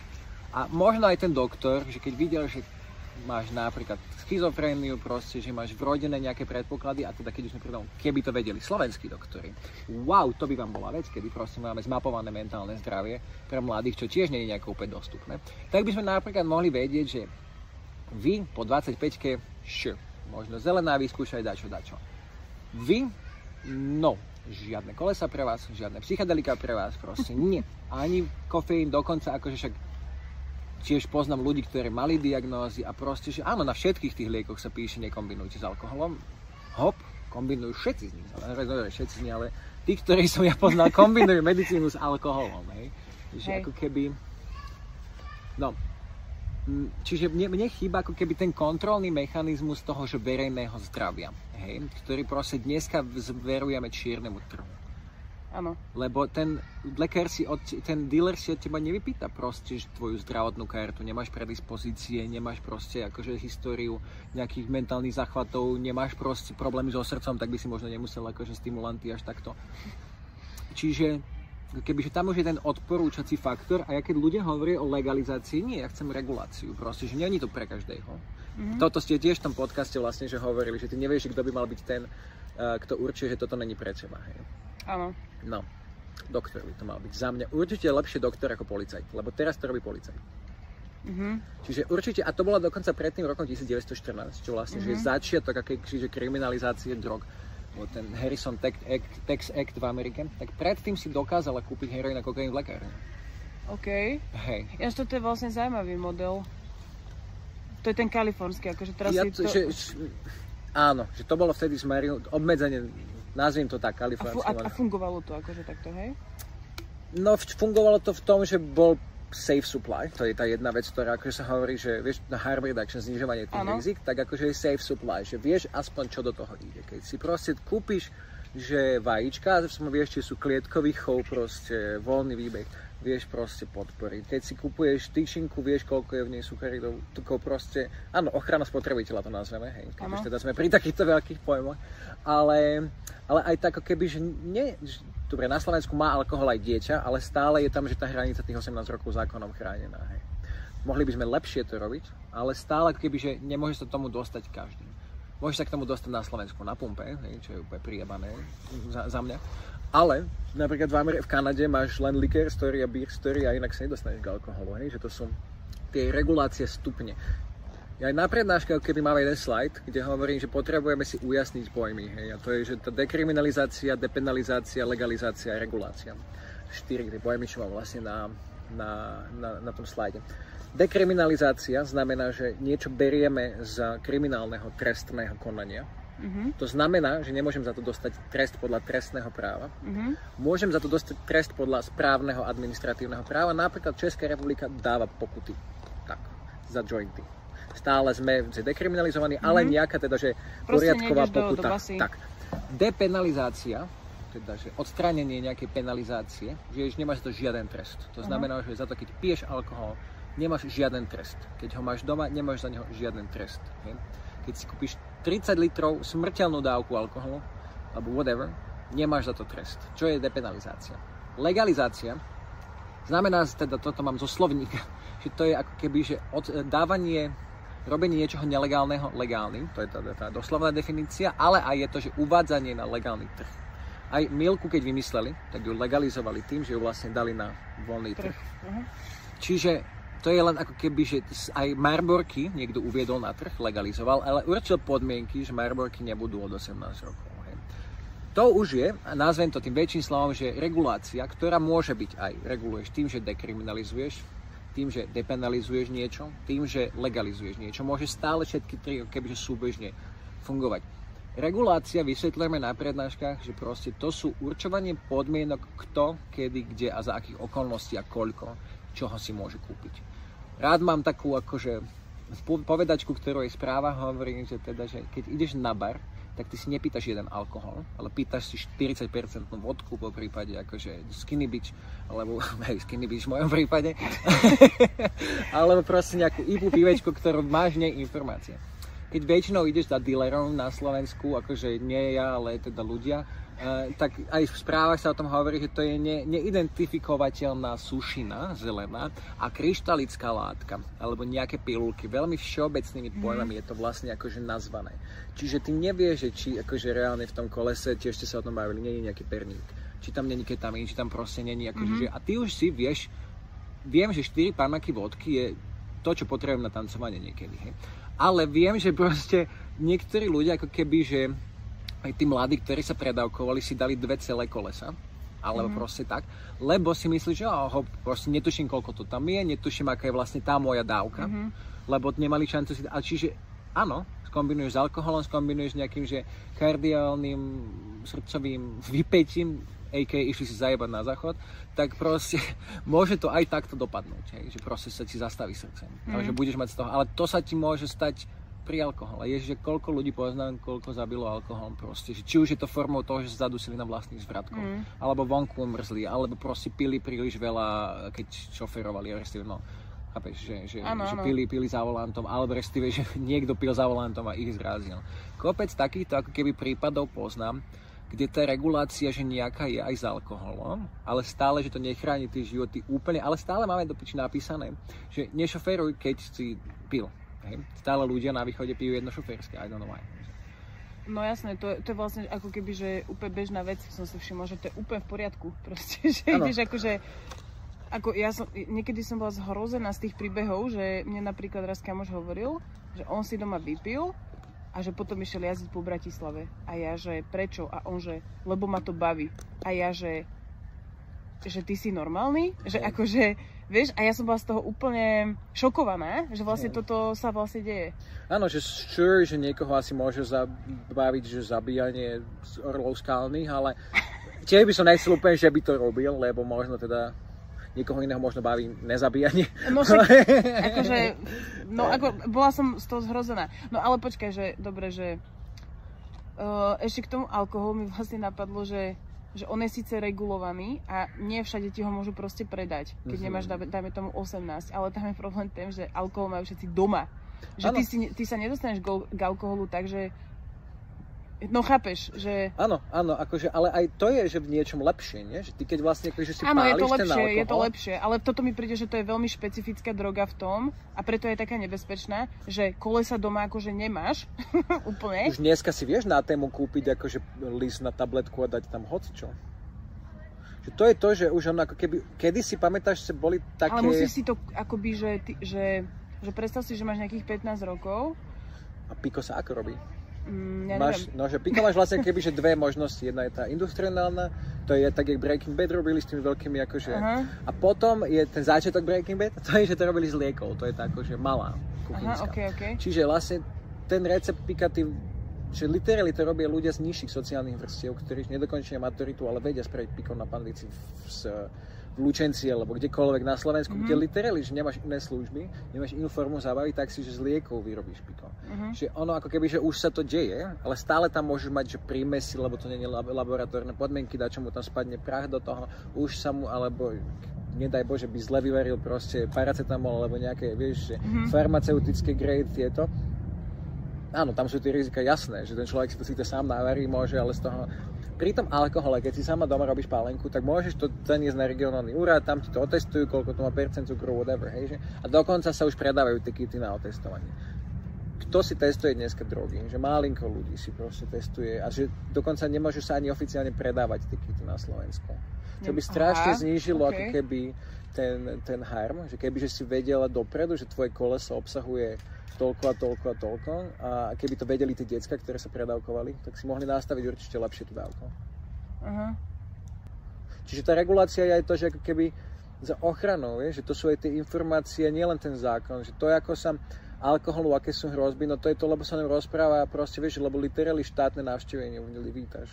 Že lebo je to fakt, že v našej že slovenská hádzaná do piči, akože fakt kultúra je proste, že piješ, Roman Džambazovič to povedal na tých deviáciách, že norma je piť. Norma je piť, ale deviácia je nepiť. Presne tak. No ako keby, že to sa vytvorilo tým diskurzom. A to sa do veľkej miery vytvoril diskurs aj kvôli tomu, lebo sme sa strašne nazerali ako keby, že binárne na to, že nelegálne drogy, legálne drogy. A vnímaš to, že tie nelegálne sú že škodlivejšie, preto ich zákon zakázal a tieto, čo zákon dovolí, tak sú ako keby, že menej škodlivé. A preto všetky dáta masávky nám akože potvrdzujú, že ľudia menej vnímajú alkohol škodlivo. Dokonca ho dávajú na koniec tej tabulky, keď robím s deckami tie cvičenia, že proste podľa škodlivosti zúrate látky, tak alkohol, cigarety sú na konci a všetky ostatné dávajú proste kebyže škodlivejšie. A pritom je to, že úplne naopak. Alkohol je prvé miesto, cigarety sú nejaké štvrté alebo tak. Čiže ako keby to, že sa o tom rozprávame, normalizujeme to užívanie. Preto aj hop, proste marihuana sa teraz tak vyčlenilo, lebo proste Snoop Dogg a celá 90s kultúra a celý hip-hop a proste celý Netflix. A už ako keby, a dobre, a teraz sme na seriáli Euphoria. Videla si? Áno. Tak a proste áno, decká si dneska vedia zohnúť čokoľvek, kdekoľvek a proste... Lebo sú ešte psychicky rozjebané, čiže welcome to 2024, hej, že toto spravila vojna proti drogám. No dobre, a čo teda akože navrhuješ? Zmeniť tú debatu sa snažím, hej, že tam to proste treba začať, aby fakt, že keď ti niekto povie, že marihuana je škodlivejšia alkohol, tak som spýta, že kámo, slušne si daj svoje zdroje do poriadku. A druhá vec, keď proste takto to budeme chcieť aj po našich volených zástupcoch, aby si dali tie zdroje a vedú vedecké poznatky akože do poriadku, tak určite im z toho vyjdú iné politiky, ako sú teraz, určite na 100%. Lebo máme príkladov dobrej praxe, neskutočne už veľa v tomto roku. Proste máme krajiny ako Kanada, Luxembursko, proste Malta, ktorá má prísnejšie potratavé zákony ako Slovensko. Môžeš mať 7 gramov proste pri sebe, dokiaľ si není pri škole. Hej. Bern ide legalizovať kokain. Portugalsko dekriminalizovalo všetky drogy v roku 2000, myslím. Počkaj, čo? Bern ide legalizovať kokain? Áno, kokain. Zaujímavé. Hej, akože v tom smysle, že regulovať tak. Že no, bude akože, regulovaný predaj. Hej. Ako keby, že už sú veľmi veľa tých príkladov dobrej praxe, ktorá znamená, že nerobiť to takto. Že my máme dostatok tých empirických vedeckých argumentov na veľmi veľkých vzorkách. Znova zopakujem teda pre poslucháčky, že biológia tela funguje rovnako plus minus na celom tele. S nejakými malými odchýlkami. To, čo drogy robia s ľuďmi, funguje mimo nejakej akože nadmorskej výšky tiež plus minus rovnako, ale aj to už je akože naštudované. Čiže ľudia, my nemusíme vymýšľať koleso. Koleso už bolo vymyslené a majú k nemu prístup 13-ročných detí teraz, hej, že a potom sa predávkujú. Že je to, a dokonca kedysi boli také tie stránky, kedy si ty vedela, že podľa kebyže tváru kolesa zistiť, čo v ňom je. Teraz presne tým, ako je čínsky trh, si vieš na tému ten list kúpiť, ale literally do neho dať prášok na pečenie. Hoci čo tam môže dať. Hej? Hoci čo môže vyzerať ako žltý Yoda, ako proste Mitsubishi, ako Punisher, všetky proste hociaké veci, kvečenky. A netušíš, akože typek sa ti, bude dávať celý vzorec. No jasné, že ti nedá celý vzorec proste. Čiže keby už ani ten undergroundový, komunitný, tento harm reductionový systém není taký neprestranný, lebo dneska fakt nikto ten trh nereguluje. A čo to vlastne, že sa deje na kapitalistickom trhu, je, že ty chceš predať čím viacej, s čím väčším efektom a čím menším množstvom. Preto fentanyl sa deje, hej, lebo proste je to, že väčšia koncentrácia ako heroín, je to proste, že pre nich lacnejšie, vyvoláva to efekty, dokonca si závislí na tom. Čiže akože že perfektný trhový mechanizmus. No. To je tá ďalšia vec, že keď už sme pri riešeniach, takže proste, že sa pozerať aj na tú trhovú stránku. Že napríklad Kanada a Amerika, obidve majú, akože US, majú už legalizovanú z veľkej časti teda US trávu. Hej. Rozdiel medzi kanadským obchodom a americkým obchodom je taký, že kanadský obchod alebo španielský social club sú bez výkladov. Sú proste úplne, že blend, nepriťahujete to nejako marketingovo, aby si tam vstúpil, ty si to vlastne musíš nájsť. Ale ideš po Vegas, alebo ideš proste do LA, tak tam sú neonové vysvietené znaky, proste barzaké balenia farebné tejto tráva má marketingový názov, proste neviem, čo sa tam robí, kebyže zatraktívňuješ ten produkt, poskytuješ tie deby, tie rôzne cigary, kebyže ten voľný trh, že goes wild. V Kanade naopak proste, kebyže všetko dostaneš, síce dobré vzorky, hej, ale dostaneš to že hnedom, neatraktívnom akože balíčku, ten výklad tam nevidíš, že ty ani tú spoločnosť proste nepoburuješ, že stále kebyže ty to nemôžeš robiť atraktívne. Vieš, ak sa teraz zakazujú tie ochutené cigy pukačky. Ten istý princíp, že ty nechceš, ako keby, aby to chutilo. Aj alkohol, že ono ti nemá chutiť, on ti má skrútiť tvár. Čiže ako keby to je to, čo funguje. Hovoriť o tom, že toto nie je atraktívne. Hovoriť o tom, že máme menej škodlivé, viacej dostupnejšie formy. To sa napríklad deje proste s heroínom. Hej. Že keď my napríklad trh na heroíne je taký nízky Československu preto, lebo majú v Česku teda dosť dostupné tieto substitučné liečby. Takže to sa úplne obmedzilo skôr len na rómske osady v Čechách. A kebyže fungujú regulačné mechanizmy lepšie, a teda, že to spočíva v takej tej všeobecnej rovine, že dávať alternatívy, ktoré sú menej škodlivé. Pre detská šport, aby mali dopamín zo športu a nie proste z drog. Pre dospelých proste nejaký safe supply, aby to nechodili za dealerom a nemuseli sa nechať zatknúť za decku. A proste za pár kytiek. Že to je nejaký zodpovedný safe supply. A potom ako keby, že tým, že ty to predávaš, tak of course, že to neplatíš čiernemu trhu, hej, že ty to akože dávaš do daňového systému, konsolidujeme financie, kurva, však hej, skúsme to aspoň, že sa zamyslieť, koľko by peňazí z toho bolo. Kebyže sa Pico u nás, akože dobre, Pico by bolo enabling, že na to treba trošku iný model, ale nemôžeš tých ľudí kebyže ešte navyše posielať do basy, aj kvôli tomu, že lebo je to drahšie. Proste, že namiesto toho, aby som platil 15 000 eur ročne plus minus za väzenie, tak tie portugalské modely sociálnej starostlivosti stoja 2800 eur. Že to je šestina z toho, že dávame za basu. A z basy sa človek vráti závislý na iných veciach. No jasné. Spoločensky menej použiteľný, hej. A tuto tie sociálne programy, akože, že Portugalsko, že znížilo o viac ako 85% ako keby, že smrti spojené s drogami, odkedy dekriminalizovalo. Robí tieto sociálne programy. Čiže ono to fakt funguje.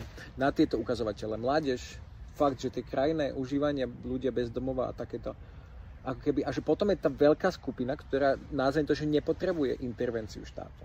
Lebo ono to možno aj tak vyzerá, že všetci, ktorí si kedy dali drogu, tak proste zatratené zdravie, nepoužiteľný pre spoločnosť.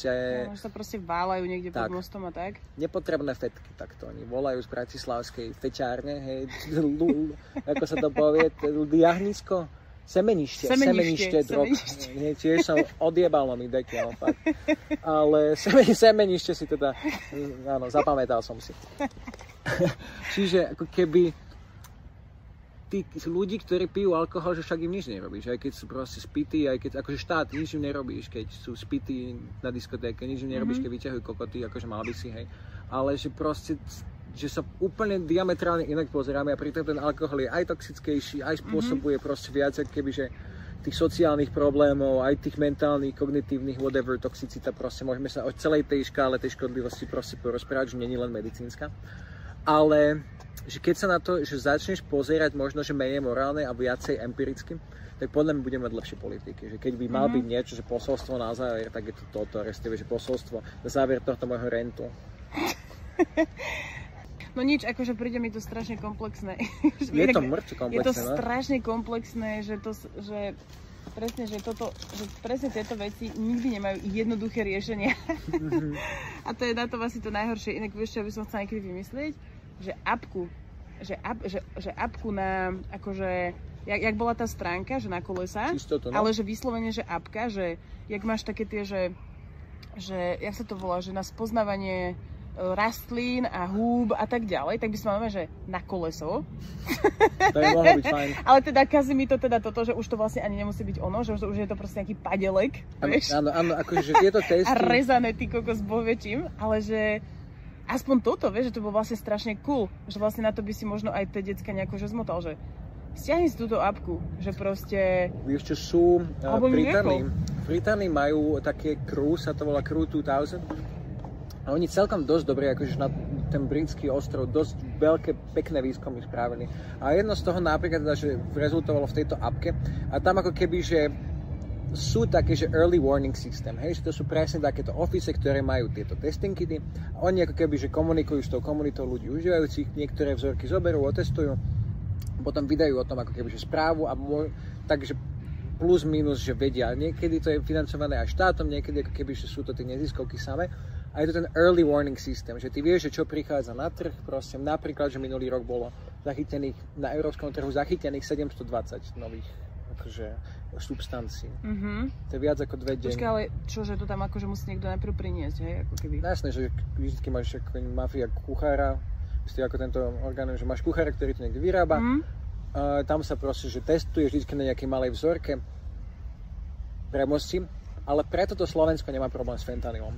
Lebo, ako keby, že my sme dostali v tých 90. rokoch, to sa volá, že prvá vlna opioidovej krízy, alebo New Psychoactive Substances, NPS, v tých 90. rokoch, kedy sa že otvoril trh po 89. A dostalo sa tuto všetko. Predtým tu bolo len nejaké akože také homemade drogy.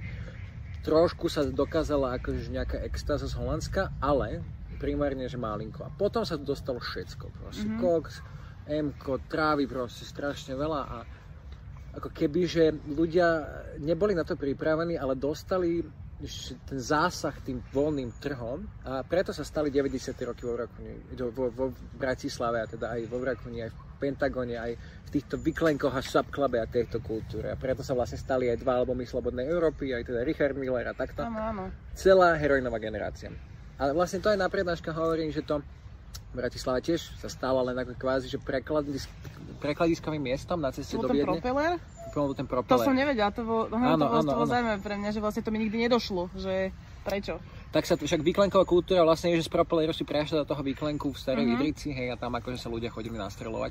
A tam, že na rohu, keď si na rohu zoženieš drogy, to bolo taký saying, akože, tak to bolo na rohu Hviezdoslavka a tam toho hotelu Danube Resty, akože z Nového mosta. Čiže ako keby to bolo taký ten street lingo, ktorý sa... No ale v každom prípade skosilo to generáciu mladých ľudí. A ako keby aj na základe toho vznikli také strachové politiky, ale aj akože, že ten pík liečených je strašne veľký, 92 až 94 až 95. Hej. Veľa ľudí je ako keby že stále z tejto vlny, že liečených, ale tým, že vtedy bol ten diskurs, že bojíme sa nových drog. A vtedy, že z východu došiel fentanyl z Číny. absolútne sa tu nezachytil. Ani na tých, že malých vzorkách, lebo bola, že zlá skúsenosť s heroínom. Ľudia mali podobnú drogu, už vyskúšanú, ktorá akože veľkú paseku spravila, nebol na to žiadny harm reduction, vtedy neexistoval skoro. Malinkou proste nejakých marginálnych organizácií, ale že teraz ako keby Amerika, ktorá nemala až tak úplne heroín, tak dostala vlastne, že plnú tú ránu tým fentanylom a tými plus tam to je spojené aj tým, akože oni aký majú medicínsku starostlivosť, zdravotnú, že oni majú, doktor dostáva peniaze za to, aby ti overprescriboval, akože. No jasné. Na Slovensku som dostal call, ty kokos, tiež akože scary, ale že máme ambulancie z jednej inštitúcie, ktorú asi nebudem menovať, a dostal som call od úradníka, že teda, že či registrujeme na ulici zvýšený dopyt po opioidových tabletkách. A ja, že vôbec, že skôr teda, že ketamín, ale že prečo? A on, že no, lebo že máme ambulancie na Slovensku, ktoré mesačne na 10 000 tabletiek proste, alebo že na 1000 tabletiek, že obrovské množstva, ktoré není šanca, aby si v ambulantnej liečbe potrebovala na takých množstvách, hej. OK. A ako keby, že skôr to, že áno, niekto si môže aj takto privyrábať, ale na druhej strane, že veľa je popísané o tej slovenskej zdravotnej starostlivosti v tom, že Oskar Dvořák to pekne napísal, že to sú mreže a tabletky. Kebyže to nie je nejaká že systematická liečba, ktorá sa sústredí na prevenciu, dáme ti tabletky, nemáme psychiatrov, proste dostatok, dáme ťa, že keď už si že nezvládnutelný, dáme ťa proste na prednú horu alebo whatever. A že vôbec sa to nerieši tak systematicky. Keby. Čiže tu na Slovensku to podľa mňa má trošku iný kontext ako v Amerike, ale tiež do istej miery, kebyže dostávame tými tabletkami a tou samoliečbou barskými pičovinami z doktor Maxa, respektíve akože z týchto lekárnych komerčných, ktorí ti fakt dávajú, že jedz tabletky. Tak to je nebezpečné, vieš, keď akože, že jedna skupina ľudí bude jesť tabletky, lebo verí, že im to pomôže a tiež ich jedia veľmi nezriadene, čo výskumy teda potvrdzujú. A potom je tu druhá skupina takých akože ľudí, ktorí si povedia, jojček, tuto som prečítal pol článku, že THCčko mi uzdraví ty kokos zlomený lakeť pomaly, alebo čo. A že psychedelika majú one, ale ľudia, akože som veľmi ujebané názory, proste už počul, aj že extrémy sú kebyže na obidvoch stranách. A že preto je dôležité, že nechať tak vecne, aby sme sa dostali k nejakému výsledku, lebo proste, že jedna skupina, že fakt si úplne si odletela, robí si vlastne, že vlastné presne takéto psychonautické výlety alebo whatever.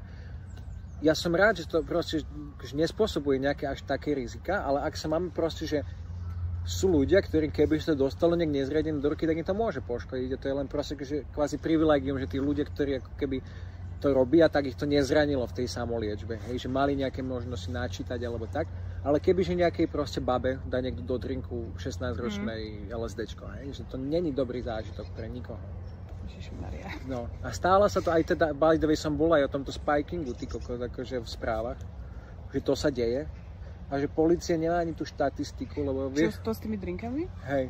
A to, lebo vieš, čo som si ja dlho myslela, že to je iba nejaká že urban legend, že to není možné, aby sa toto dialo, že ti niekto dá niečo do drinku, že mne to prišlo nejaká... Nie, to sa normálne deje a hlavne, tak jak postrihali tomu reportáž, že literally, keď ty si objednáš, že gin tonic a niekto ti tam dá druhý gin, tak ti spajkoval drink, hej? Lebo ty si není pripravená na to what's coming, hej? Možno to ochutnáš v tom momente, hej? Ale kebyže ti niekto dá M-ko do gin tonicu, už je to spiking, hej? Ale v každom prípade, že hocičo bez tvojho súhlasu, a to je na to fokus, bez tvojho súhlasu sa ti dostane do tela, by malo byť na úrovni, že znásilnenie tvojho mozgu. No samozrejme. Tak, a my nemáme na Slovensku zákon ani, že znásilnenie je absencia súhlasu telesného, tam je musí použiť násilie. Čiže potom ani akože ten spiking na Slovensku nevie nejak efektívne trestať a vyšetrovať. Lebo vlastne policajt sa bude pýtať, čo ste mali oblečené, mládá pani. Hej, bude sa pýtať, a prečo ste tam boli? Že určite ste si to nedali, mali si, a toto sa v komentoch napríklad objavuje do piči potom, že však mala zostať doma, že na takéto, že si koledovala proste určite, lebo išla do podniku. Hej. Čo vám jebe ľudia proste?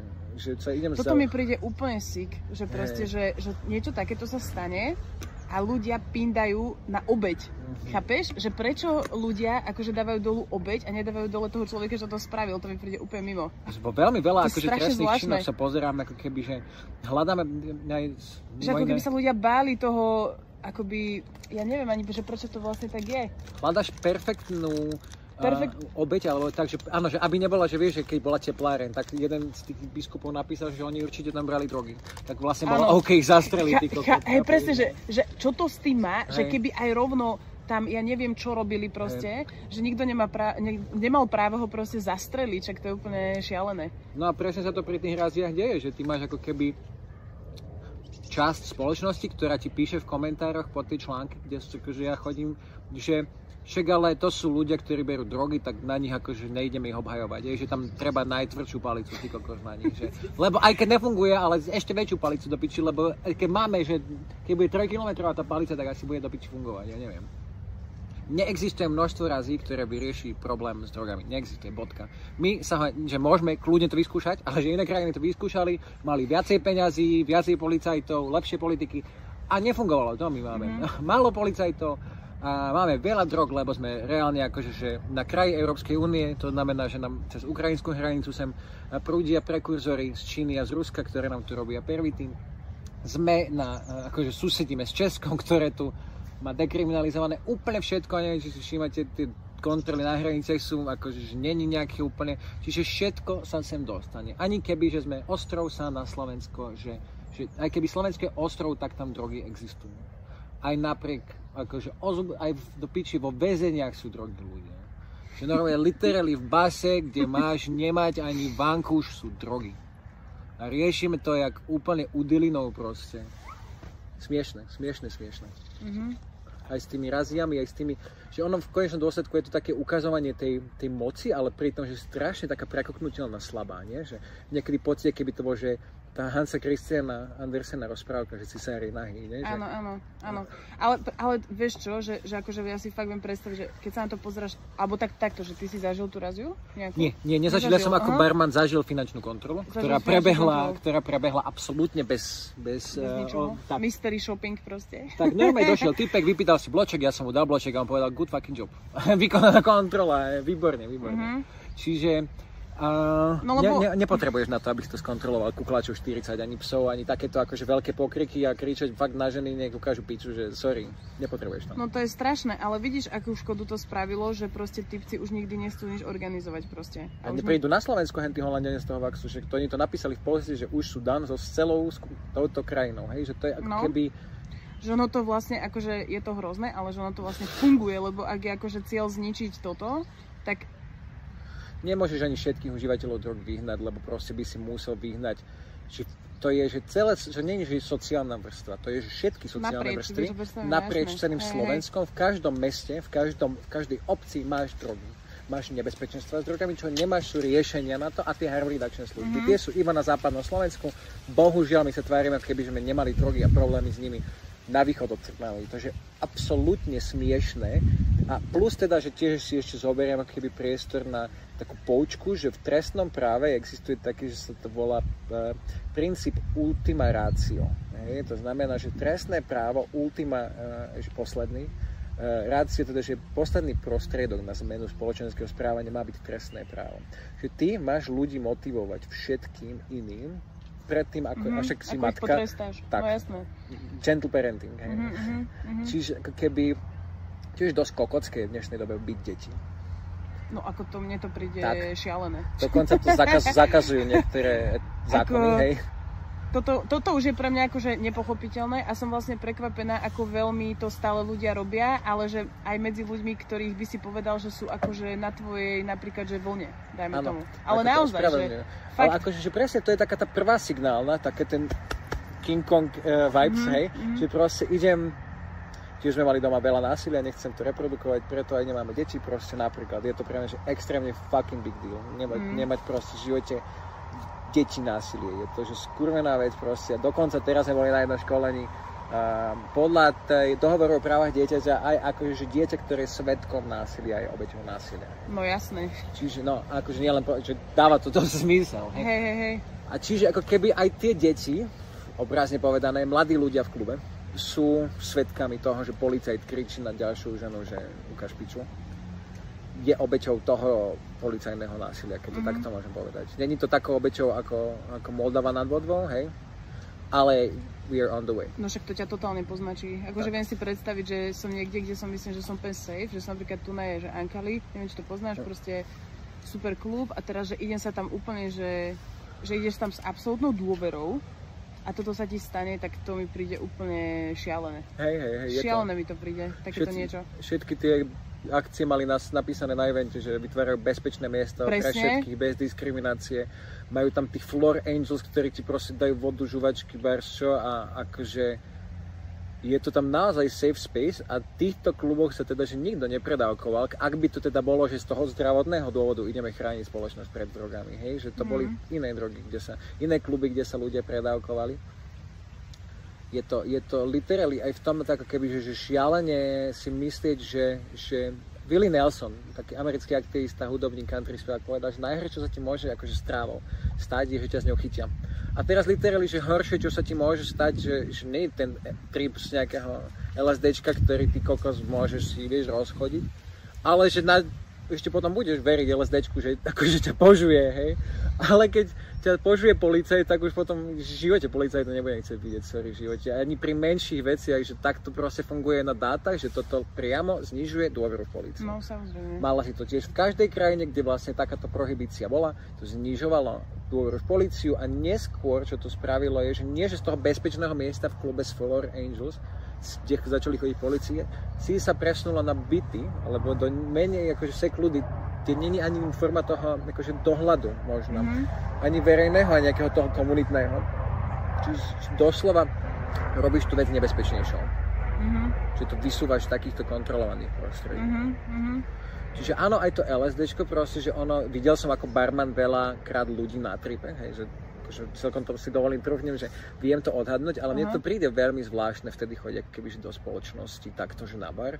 Že to je skôr keby taká, že musíš mať na to ten setting a podľa mňa bar, diskotéka to úplne není. Že to je taký... Hej, to by tiež akože mohli sa ľudia, no ale že nemajú sa k tomu ako dostať, lebo podľa mňa, že to je niečo také, že napríklad ja si to pamätám stravo, že ja som hulila na začiatku hlavne preto, lebo som cítila akoby ten peer pressure, chápeš? Že niekto mi podal joint a bola som v nejakej skupine ľudí, čo som možno až tak úplne nepoznala, ale chcela som tam proste zapadnúť, tak som si dala proste, vieš, dala som si a vôbec mi nebolo dobre z toho a viem si predstaviť, že aj keď si dáš LSDčko a ideš do klubu, tak to je preto, že pravdepodobne si sa ocitol v nejakej skupine, kde si povieš, že poďme to teda vyskúšať a neviem čo, vieš, a že vlastne chceš byť toho súčasťou, tak jasne, že si to dáš, aj keď je to, že pre mňa je to, že najhoršie prostredie, kde si môžeš dať LSDčko.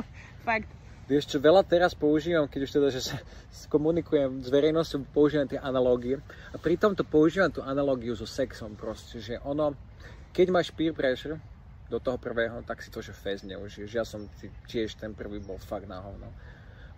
Lebo tam bol dosť peer pressure, my sme vtedy s dlhoročnou frajer, anyway, nechcem sa do toho vnárať, ale teda tiež tam bol ten peer pressure. Plus teda analógia so sexom. Ak ťa niekto k tomu donúti, alebo ti to spraví bez toho vedomia, tak si to ty, že fakt neužiješ. To je put it the least. Hej.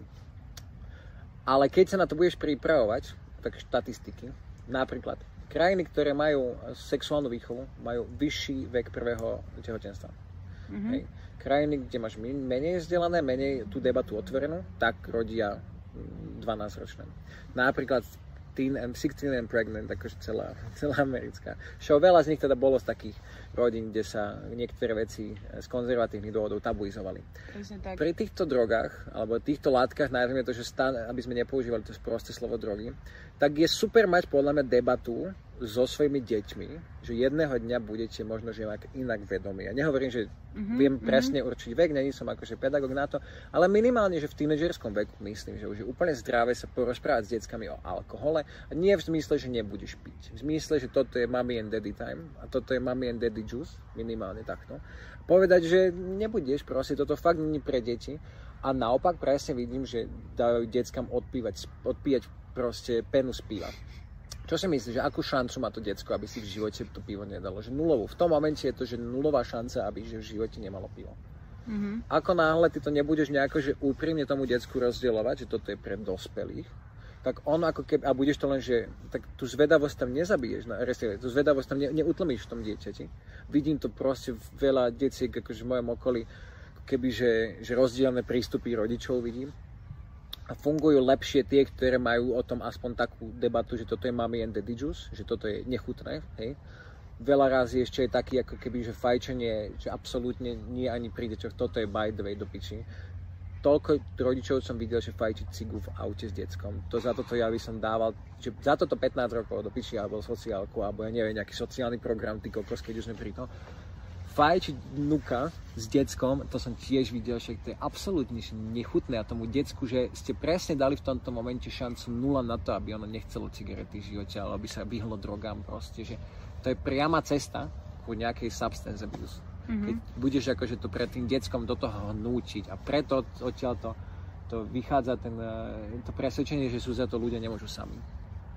Za to fakt ani jeden z tých užívateľov, niekto to mohol mať proste, že zvedavosti tiež na ne z niečoho, ako keby, že pramení, že niekto to mohol mať ako keby veľa psychológií, čítam aj akože na terapku chodím už 3. 4. rok, aj na párovku teraz chodím, že veľa sa ako keby, že hlbám v tomto a že veľa z toho je proste, že dôsledkom niečoho, čo si ty mal v minulosti.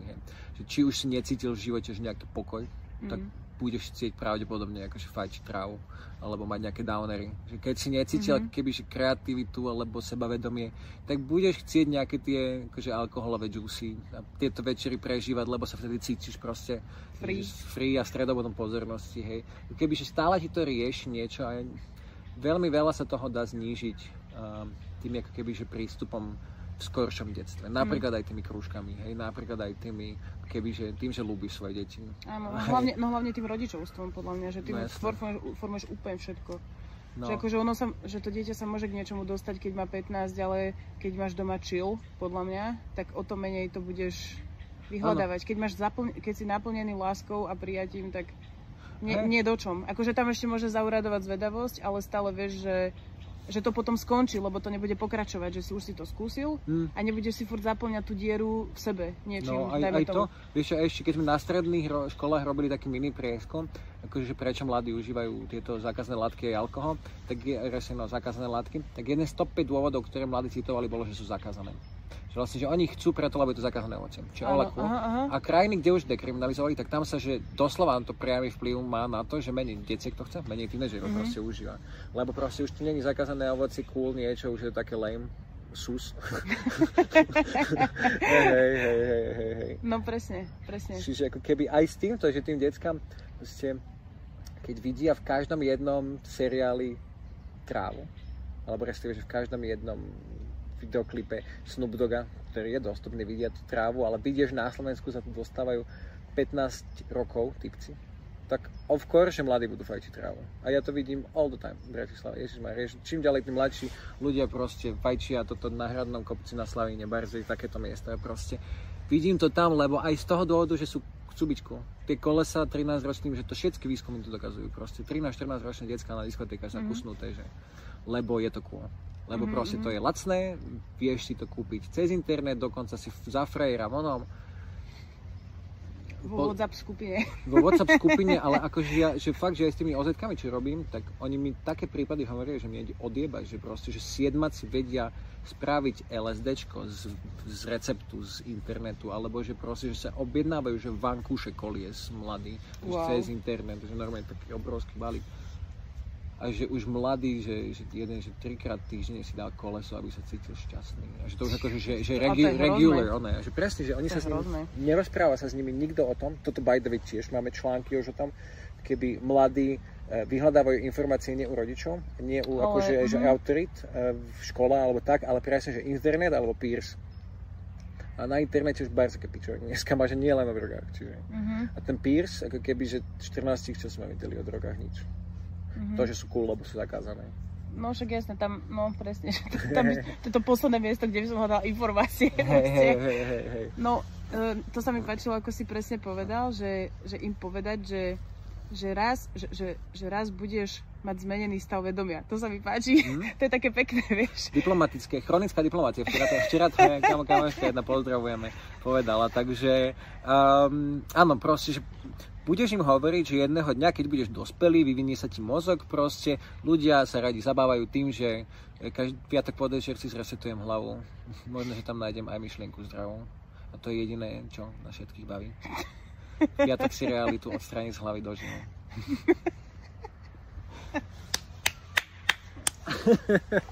Stop. Páči sa mi, že sme mali aj poetické okienko. Nice. No je to ťažké. Je to tak. Akože keď som videla tú eufóriu,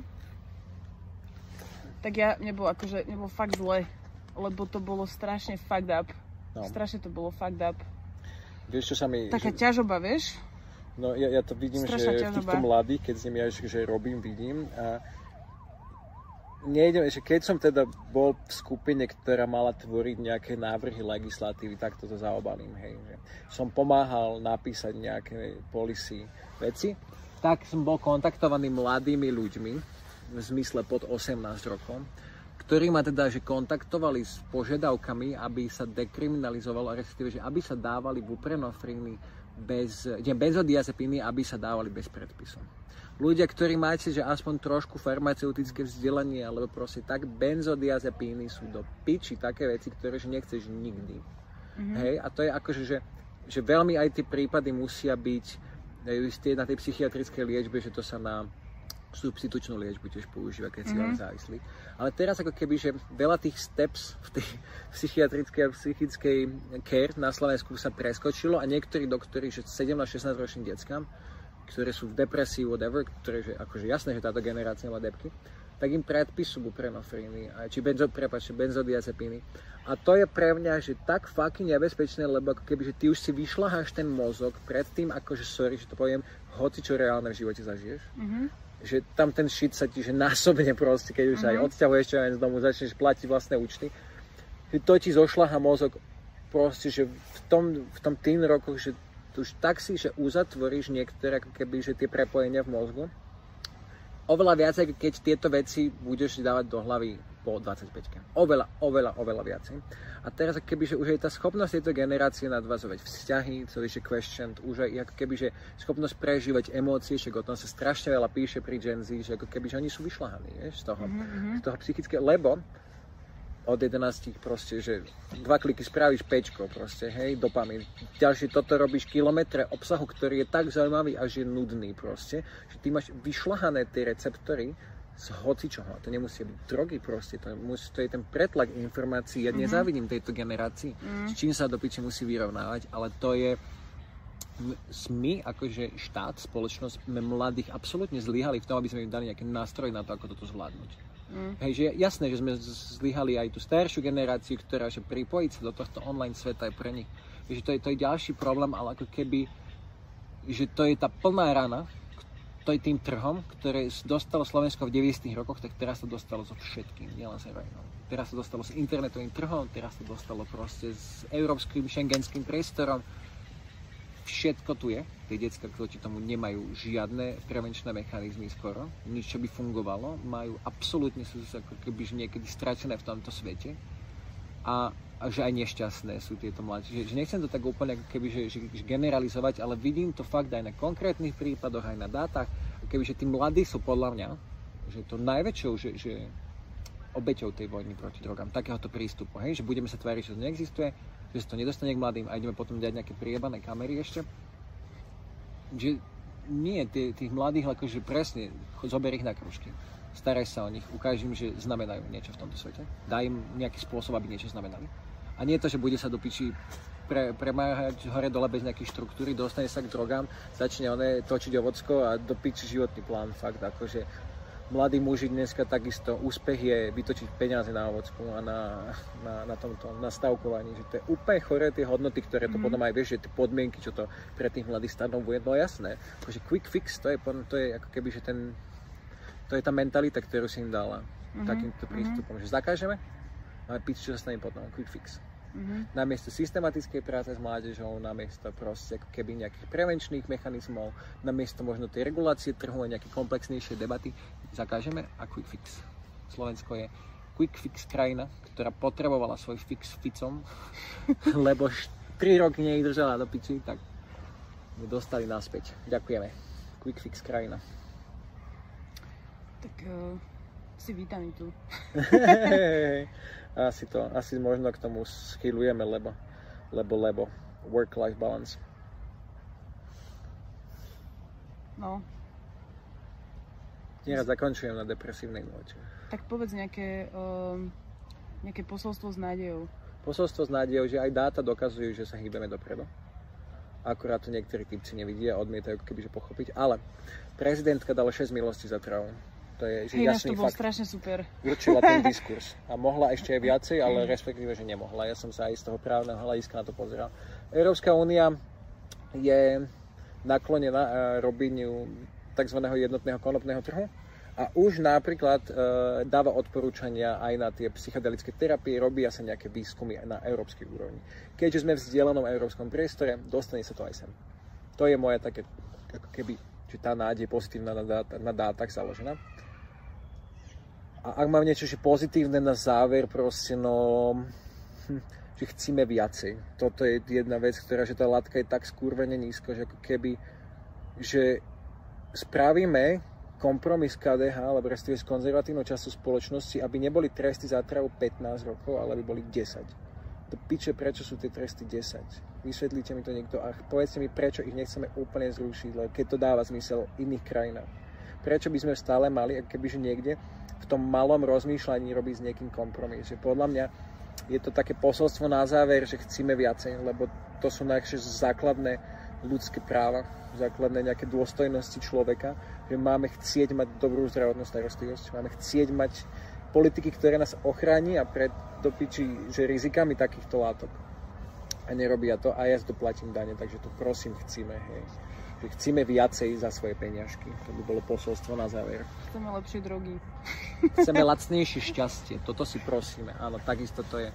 Chceme veci, ktoré nás budú robiť šťastnejšími bez toho, aby sme si museli, že chceme svet taký, aby to nebola potreba, aby to proste ľudia nemuseli sa absolútne disociovať od toho, čo sa deje v správach, aby proste, že nebol svet zaujímavý iba po tripe, aby proste nejak ťa viedli k nejakým hodnotám aj potom, aj bez toho, aby proste sme si tu dávali psychedelické tripy, whatever.